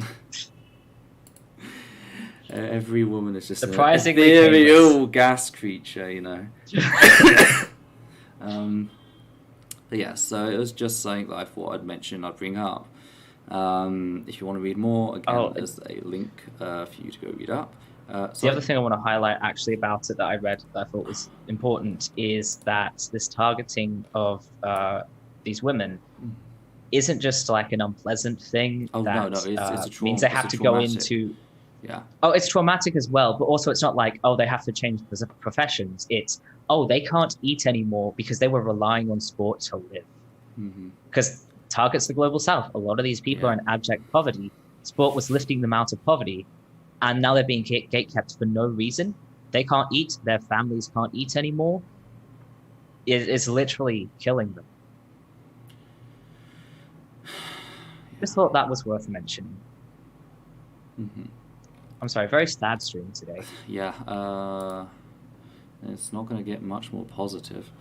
The next topic is, of course, the case of Laverne Cox being assaulted whilst out jogging, which, again, another extremely happy topic. For those who don't know, Laverne Cox was out jogging, and she... Sorry, leave the timestamps for now, Levi. Laverne Cox was out jogging with a friend. They were social distance jogging, and then they got approached by a man. This is in Los Angeles, California. They got approached by a man in a park, and the man started demanding of Laverne Cox that, hey, what's the time? And he was quite clearly agitated. Laverne Cox was a little bit taken back by this, strangers approaching them, etc. And it was the friend who answered the question, only for the guy to turn back to Laverne Cox and keep demanding what's the time from her. It's at that point that Laverne Cox caught on to what he was trying to do.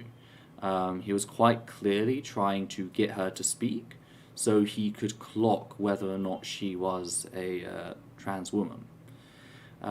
She said nothing. Her friend caught on to what was happening, told the man to fuck off, at which point the two of them were assaulted by the man. As the friend called the police, the man ran off. Laverne Cox came home. A few days later, she uploaded a video detailing the situation, talking about the fact that it doesn't matter who you are, it's not safe if you're a trans person. And this is something that really shook quite a few people because, you know, Laverne Cox is a famous trans person, you know. They are relatively well off compared to most trans people, and yet they were still assaulted in this manner. It just goes to show how, like, the problems with economic reductionism and this whole idea that, oh, you know, if you're wealthy, then everything's fine. It's like, no. When it comes to being a black trans person, you can still be a target. And again, it really just shook a lot of the community. Laverne Cox has always been an inspiration to large sections of the community. The other person that sort of became like really popular in the media at the same time was, of course, Caitlyn Jenner, who not many trans people look up to as inspiration. Laverne Cox was, of course, taking the world by storm at the time, and that's what gave us the trans tipping point, both these two. So like a lot of people are just like extremely upset about the fact that such a lovely person was, you know, targeted in this way and assaulted, and for what, you know? She was out jogging with a friend. You know, she can't even enjoy a basic thing. Out jogging with a friend and got assaulted. So again, it's just another fucking case that adds to this whole trans hysteria that we've been talking about on the show. Oh yeah, I just need everyone to know trans women are dangerous, which is why they keep being assaulted by cis men. We can't allow them in women's spaces. They need to be in men's spaces because they're dangerous. The trans women who keep being assaulted by cis men for no fucking reason. So, yeah. I don't know. Like, there's not that much to say on this topic. It pains me to say, but by this point, it's becoming quite a tired story. You know, it's something that we've heard about time and time again. We all know what happened. We all know why it happened. Yeah. There's nothing to deconstruct. It's just blatant transphobia. I guess we'll head on to the next topic. Elliot Page, on the other hand, that's quite a lot to say. Yes, particularly for stuff within the community. I'm probably going to be jumping in a lot on this one just because, you know. Yep, I understand. That's absolutely fine. So, for those of you who have been living under a rock somewhere, I I do apologize. My lungs are currently in the process of trying to kill me. Juno, Umbrella Academy, and X-Men star Elliot Page came out as trans in an open letter to fans. They go by both they and he pronouns. I haven't seen anything like... I saw a lot of people claiming they were trans man, but I've not seen any confirmation from them. Like how they refer to themselves, I don't think they have exactly specified yet. I could be wrong on that. If I am wrong, please don't tell me. But yeah, so it's been really... This came out the same day that we got the High Court ruling. Everyone was feeling absolute fucking crap about that. So to see Elliot Page, someone that has already been like a well-established part of, you know, the current culture, etc., to see him come out and just like express that, like, this is me, here's how you refer to me, etc., it has been wonderful. It's been uplifting to many people. It may not be as important as policy and stuff, but it is... It's representation. It's something for people to look up to, and it inspires them, you know. It's also a bit harder for institutions, I think, to be cruel to Elliot the way they can be cruel to not famous trans people. You know things like the Elliot's credits have been changed as they should, because they know they can't get away with being transphobic. And that's the thing, like, in previous cases where people, like the Wachowski sisters, when they came out, it took a decade for, like, all of their credits to be changed online, because, like, there's also groups the like whole thing... IMB, etc., just refused to do it. There's also the whole thing with when Caitlyn Jenner came out, there was a whole, oh, does she get to keep her medals? Because, you know, she couldn't earn them again if she tried now, and which is really weird, because I imagine a very old Olympian. Yeah. Did you know that when you transition, you become a completely different person, and the things you did before your transition don't count anymore, apparently, for some reason. It's creating a new save file. But yeah, so like Netflix, etc., updated Elliot's like the credits and stuff. Wikipedia was updated almost immediately. Like, people were like really happy about how fast that was all done. And it kind of, I feel like now that we've seen them treat trans people well in this one case, it's going to be harder for them to get away with mistreating us in future, saying, oh, we can't do the right thing for whatever bullshit excuse, because it's like, you did though. Very slowly backing them into a corner. Very slowly. Sorry. Of course, there was transphobic backlash, with a number of vocal bigots crying about how they'd lost a lesbian. So, yeah. I imagine you have some very strong thoughts on... Yeah. I would love to mansplain about this. I know it's kind of rich for me to talk about the whole lesbian exclusionism thing, but like, as much as I've never identified as a lesbian, I did nearly identify as both bi and gay, so I do kind of understand the whole thing. And that's the thing, they don't care. Every trans man is seen as a butch lesbian. They do that was not. actually... Sorry. that was the thing. They keep... Every time a trans man comes out, they cry about how they've lost a lesbian, despite the fact that a lot of trans men are gay or bi. You know, like, when I first came out, I identified as gay. Not a lesbian in any way, shape, or form. It doesn't matter what my gender is. I'm not going to be interested in women until I was. So, you know, it's just a complete erasure of the complexities of trans men's identities. And you know, it's very clearly based on this logic that being butch and being lesbian are the same thing. That if you're masculine, you must obviously be attracted to women, which, hey, did you know that's a really homophobic idea? So, these people who are crying about losing lesbians and like death of the lesbian community because trans men exist are actually really, really, really homophobic. Yeah. And the other thing I did was I did a very salty tweet about how a lot of these people are lesbian exclusionists. Mm-hmm. If someone identifies as a non-binary lesbian, no, you're not a lesbian. Someone identifies as a bi-lesbian, no, you're not a lesbian. Someone is a trans woman or trans femme and identifies as a lesbian, no, you're not a lesbian. But then when trans men come out, suddenly it's crying about losing lesbians. We don't even know if they're a trans man.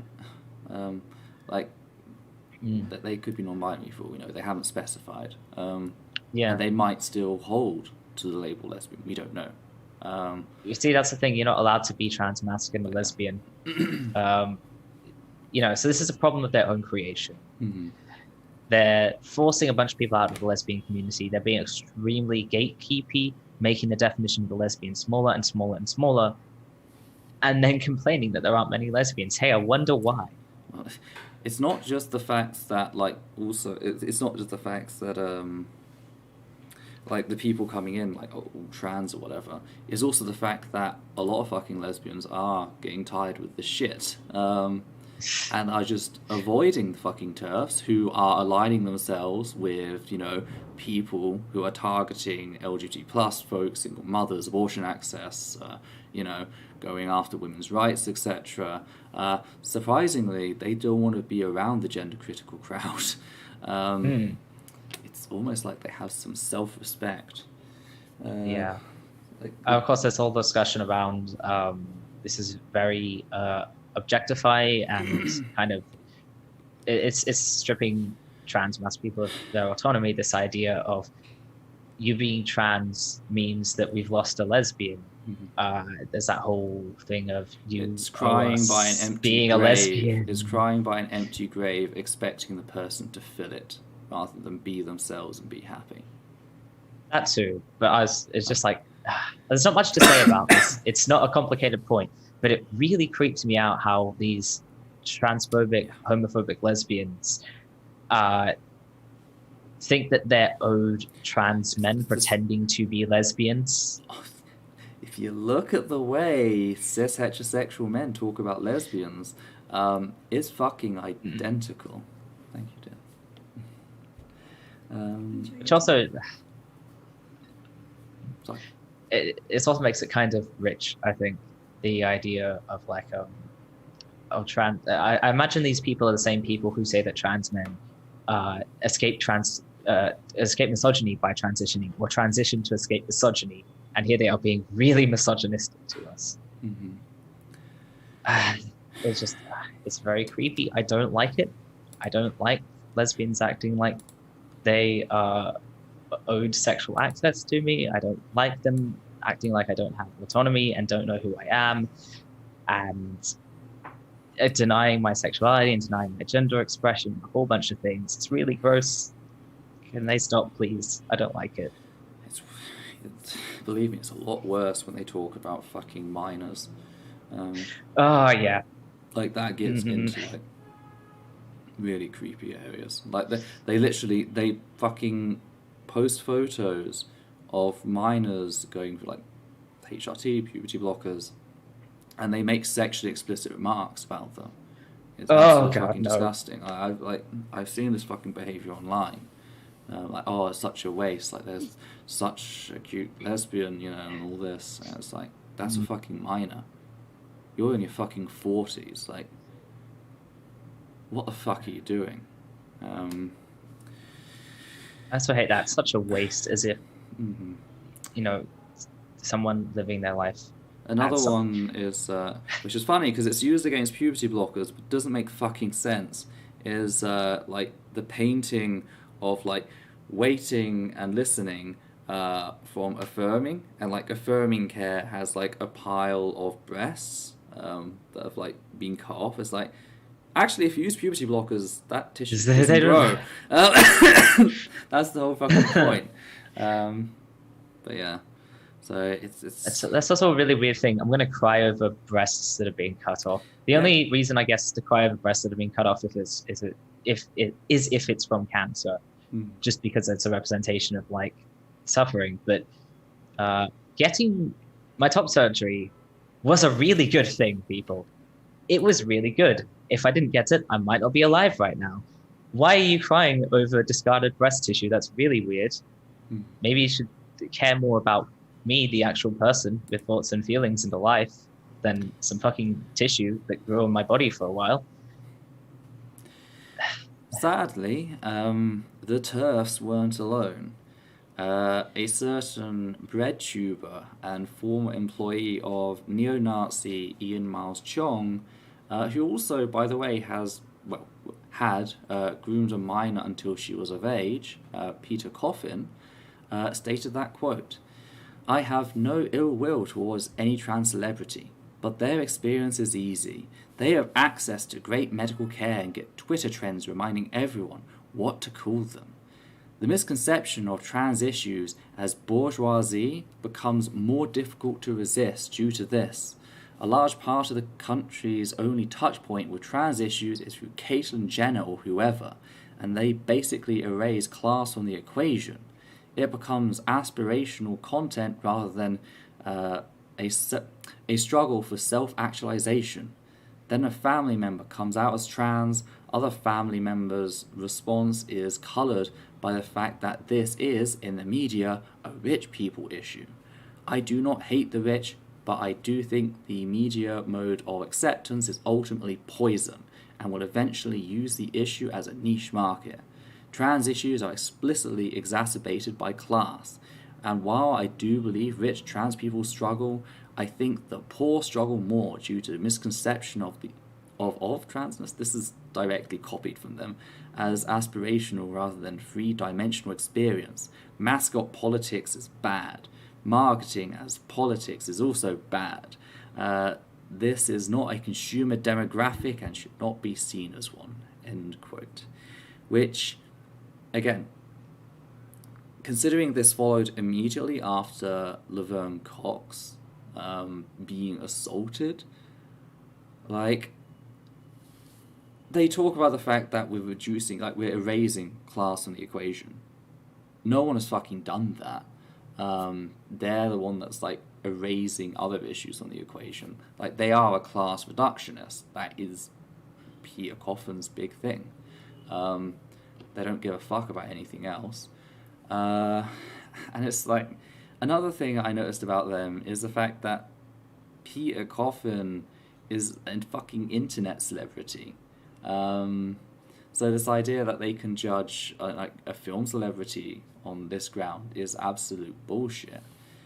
Like, for example, one thing I've noticed about this class reductionist and a lot of other class reductionists is how they hide their total Patreon income and fail to declare other sources of income. You know, it's almost like they don't actually want you to know how much they're earning, so you can make a judgment about where they are on that economic ladder. For those who don't know, Peter Coffin earns a lot from Patreon. They also do a lot of work on the sideline, working for, I think, Game Ranks, I think it is. Falcon from Game Ranks that's them. They get paid to do that and other appearances. So, you know, it's really quite telling the fact that Peter Coffin thinks they have any sort of grounds to throw stones from this glass house. Hang on, I'm sorry, I have to interrupt. Just, if you look, I hid a comment, and I imagine you might want to yell at the person. I'm not sure, so just drawing your attention to it. I'll have to have a look. Especially since hiding the comment doesn't remove it from the actual thing built into the stream. They did. The person was admittedly a minor. They groomed her for years until she came of age, and like they claimed they had no sexual intercourse before that. I don't give a fuck. If you are a predatory fucking person, like, you know, hanging around, waiting for someone to come of age to like sexually take them, that is predatory behavior. That is grooming. That's literally just the definition of grooming. Is you establish a relationship with a minor, and you gain their trust and Whilst you they're a make them minor. comfortable, and then sexually exploit them. It doesn't matter if you wait until they come of age. You know what that is you're doing the thing in a way that will avoid legal consequences for you. That doesn't make it better. It means that you know exactly what you're doing and you're skirting around the law to do it. Yeah. So fuck you, person who said that. Fuck you. Again, they say they didn't do anything before. They say. Which, of course, no one's going to admit. I don't fucking trust the one who worked for a neo-Nazi for years.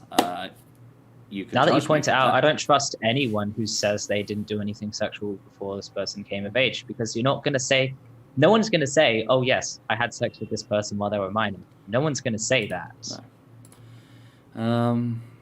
Later on, Peter Coffin, they'd go on to claim that they were actually worried that Elliot coming out would lead other trans people to suddenly believe that transphobia had vanished from society and that they'd come out, receive transphobic violence, and suffer as a consequence of that. And it's it shows just how fucking detached they are from the general trans experience, that they genuinely believe a star coming out and receiving considerable transphobic abuse, maybe not from the mainstream at this time, but all those fucking lesbians throwing out the shit. And there were other people also, again, attacking Elliot. People see this. Apparently, seeing all the abuse is going to convince them that transphobia is no longer a problem. It was quite clearly a reach. They realized they'd fucked up, and they just reached for the first excuse they could come up with. Again, Peter Coffin is so fucking detached from just everything that goes on. It's amazing how they pretend everyone else is in this ivory tower, this elitism going on, and it's you are the epitome of everything you talk about. It's I know that money means you don't experience transphobia, because I personally don't, because of all the money I have. It's just there was a fucking story that I wanted to do. It was going to be the third one back when we had two, which was going to be the impact of the UK's media on trans mental health. Spoiler alert, it was very heavily impacted negatively. Sadly, I couldn't gain access to the full one. I could only gain access to articles discussing it, so I didn't want to just discuss some articles. But we know transphobia is a fucking thing, and you really think you have the right to talk about fucking class and stuff when you're out there 600 patrons, you're getting extra money from groups that were set up by fucking neo-Nazis on the side without declaring any of this, by the way. Let me just state, by the way, I've been meaning to say this for a while. Essence of Thought has kept its Patreon income public, and we intend to do that in perpetuity. Is that the word? I am not sure. Permanently? We intend to do that because we want you to know exactly how much money is coming in and how we are spending that money. If it gets to the point where one of us is earning minimum wage, we will go on to hire another person. That is the point of the channel. It's not just funneling money to one person. The plan of the channel is to build outward. But yeah. Yeah. If we get enough money, we can hire another person. Nudge, nudge, wink, wink. Goza, they are non-binary, so they, them. Just pointing out. But yes, so I grew up in a fucking domestic violence refuge for a while, and then to council housing. People don't understand that because they hear my accent and they think, you must be upper class, British. No, I have a Dutch mother who speaks a very academic style of English because it isn't her first language, though she has started thinking in English now. I also have various quirks due to being neurodivergent that make me say things in a certain style that to some people sounds upper class. But I grew up in a council house for the majority of my life. And not nice council houses. I remember a cupboard falling on top of me because they had decided to screw the thing into plaster rather than finding out where the wooden slats were. We also had the back door wasn't open. We were in that house for I think 12 years. The back door never opened because the house sunk. The back door got trapped. We called the council. They never came out. They never came out to fix that fucking back door in all our time there. So, you know, and yet Peter fucking Coffin comes along and acts like they've got some sort of, like, claim to class. It's just, it really fucking pisses me off. So, yeah, that's all I really have to say. I don't know if you have anything else you want to add. No, I generally have a policy of avoiding Peter Coffin, so I do must too. admit, I don't. I do too. It's just it came through on this, and it's just like such a terrible fucking take. And again, the whole hiding the fucking income and not being open about the fact that they are being paid for other jobs as well. Yeah. Like that is such a fucking dodgy thing to me. I hate it when fucking Classic creators virtue. do that. Yeah, they all do it. Natalie does it. Everyone else does it. It's just like I don't see why you would do that. Like, it gets updated when the funds come through and things get checked. It gets updated constantly. It's going up and down when the money goes through at the start of the month. You know why they do it, Ethel, is so that they can convince you to give them money they don't need because they don't care. For someone who's bred to, they really don't care that much about the lower class. They really don't care that much about hoarding wealth. Like bastards. When you see the Patreon for Essence of Thought, that is how much we have to run the channel. That is it. I can't do any other work. But yeah. So I think that's actually the end of the show. It's been a long show. If you want, I can dunk on Suzanne Moore for a bit. Otherwise, yeah, we can end the show. I think we'll just have to pack it up here. Yeah, it's fine. If anyone has any questions, we'll probably hang around for a few minutes, answer any of those. I'm just about to do a coughing fit. If you could do like the Patreon thing. The Patreon thing? Wait, the what now? I don't have that.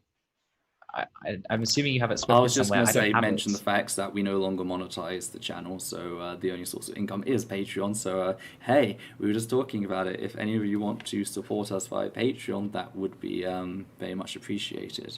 Especially because I'm not getting paid for any of this. I do it all voluntarily. Yeah. We talked about this at the start. Yep. You approached me, remember? I'm not complaining. Like I said, I'm doing it voluntarily. I'm agreeing to do this of my own free will. But, you know, it would help if this could eventually become a living for me as well. Yeah.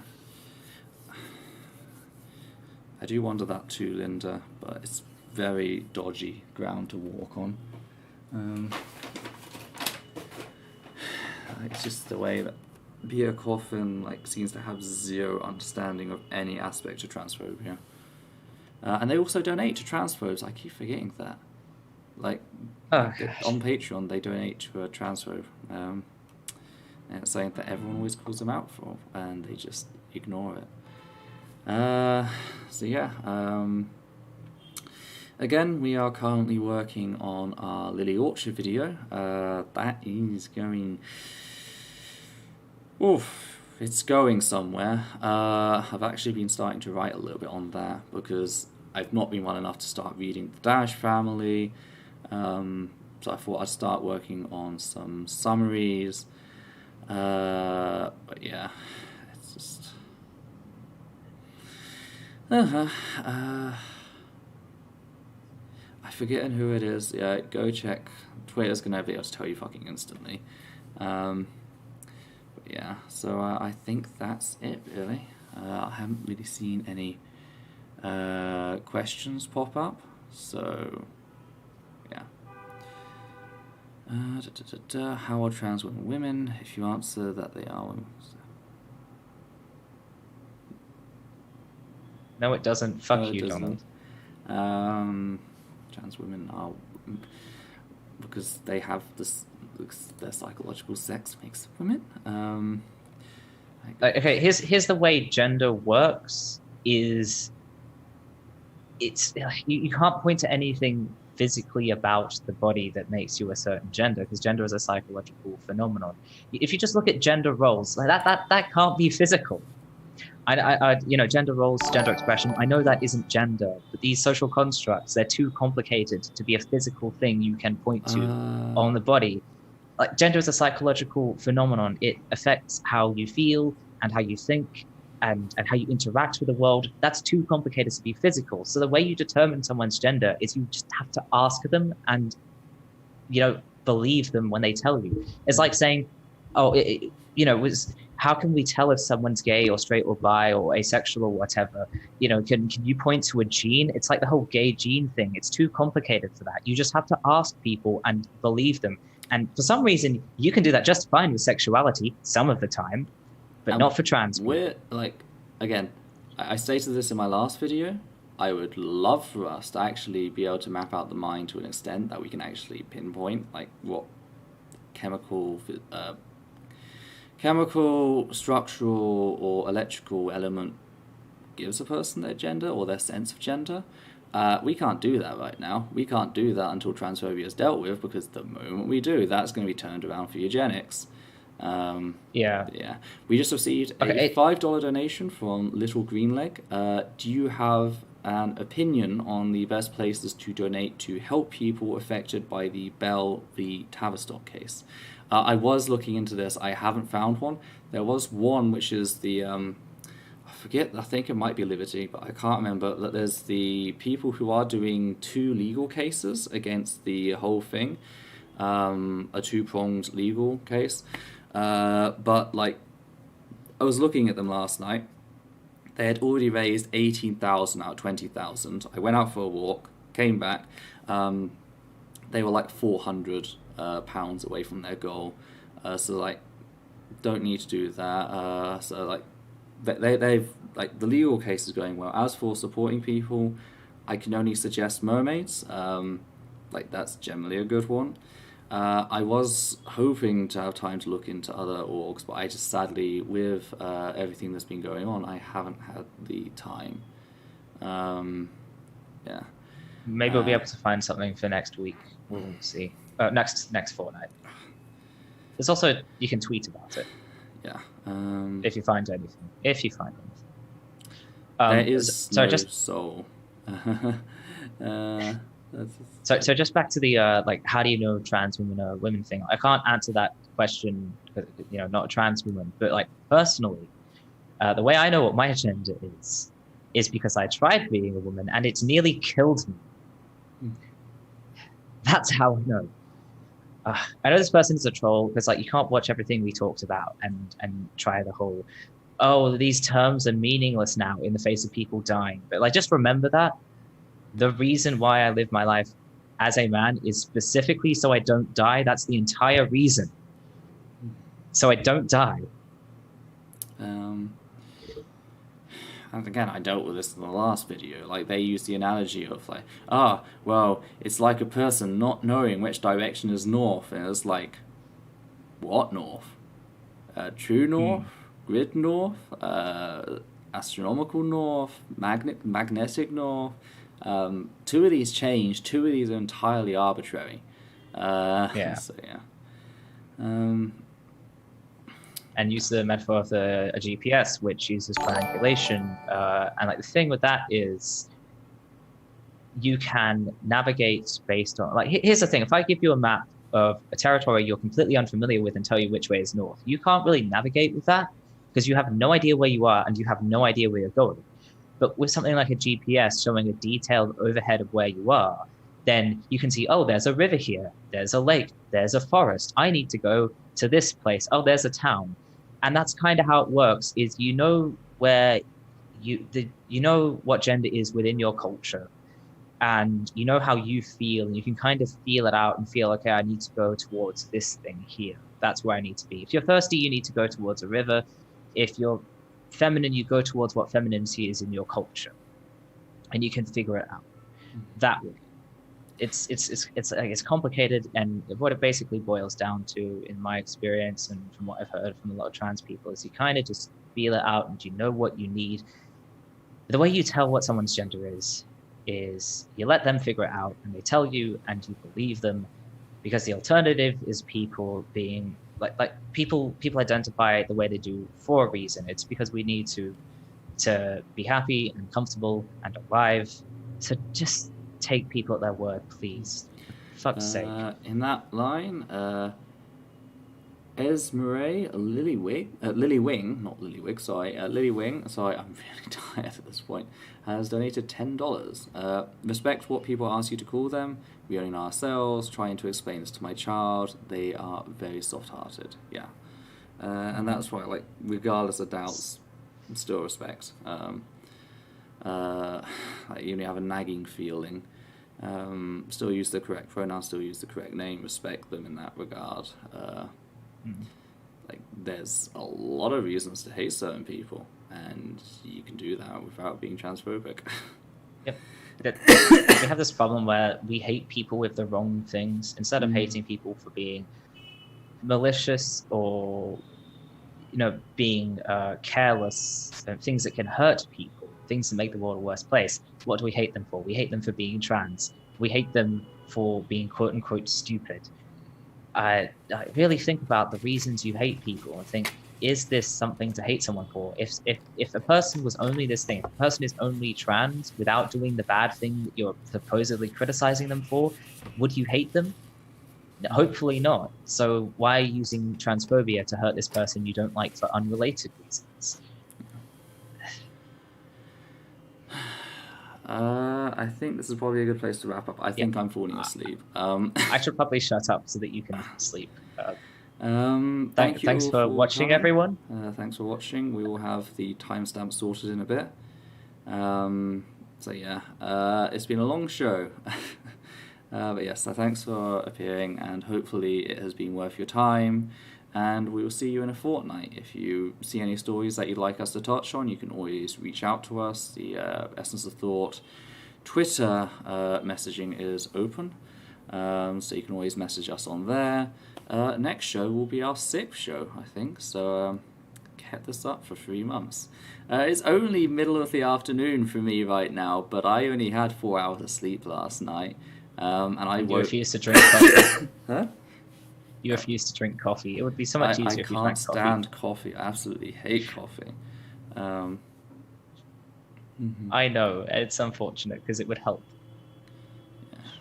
Anyway, thank you all for watching. I will leave the chat running for 5 minutes so you can all say your goodbyes. But yes, from me and Levi, I think this is it. You want to say goodbye, Levi? Bye, Levi. God, not doing that. Gonna copyright claim us now.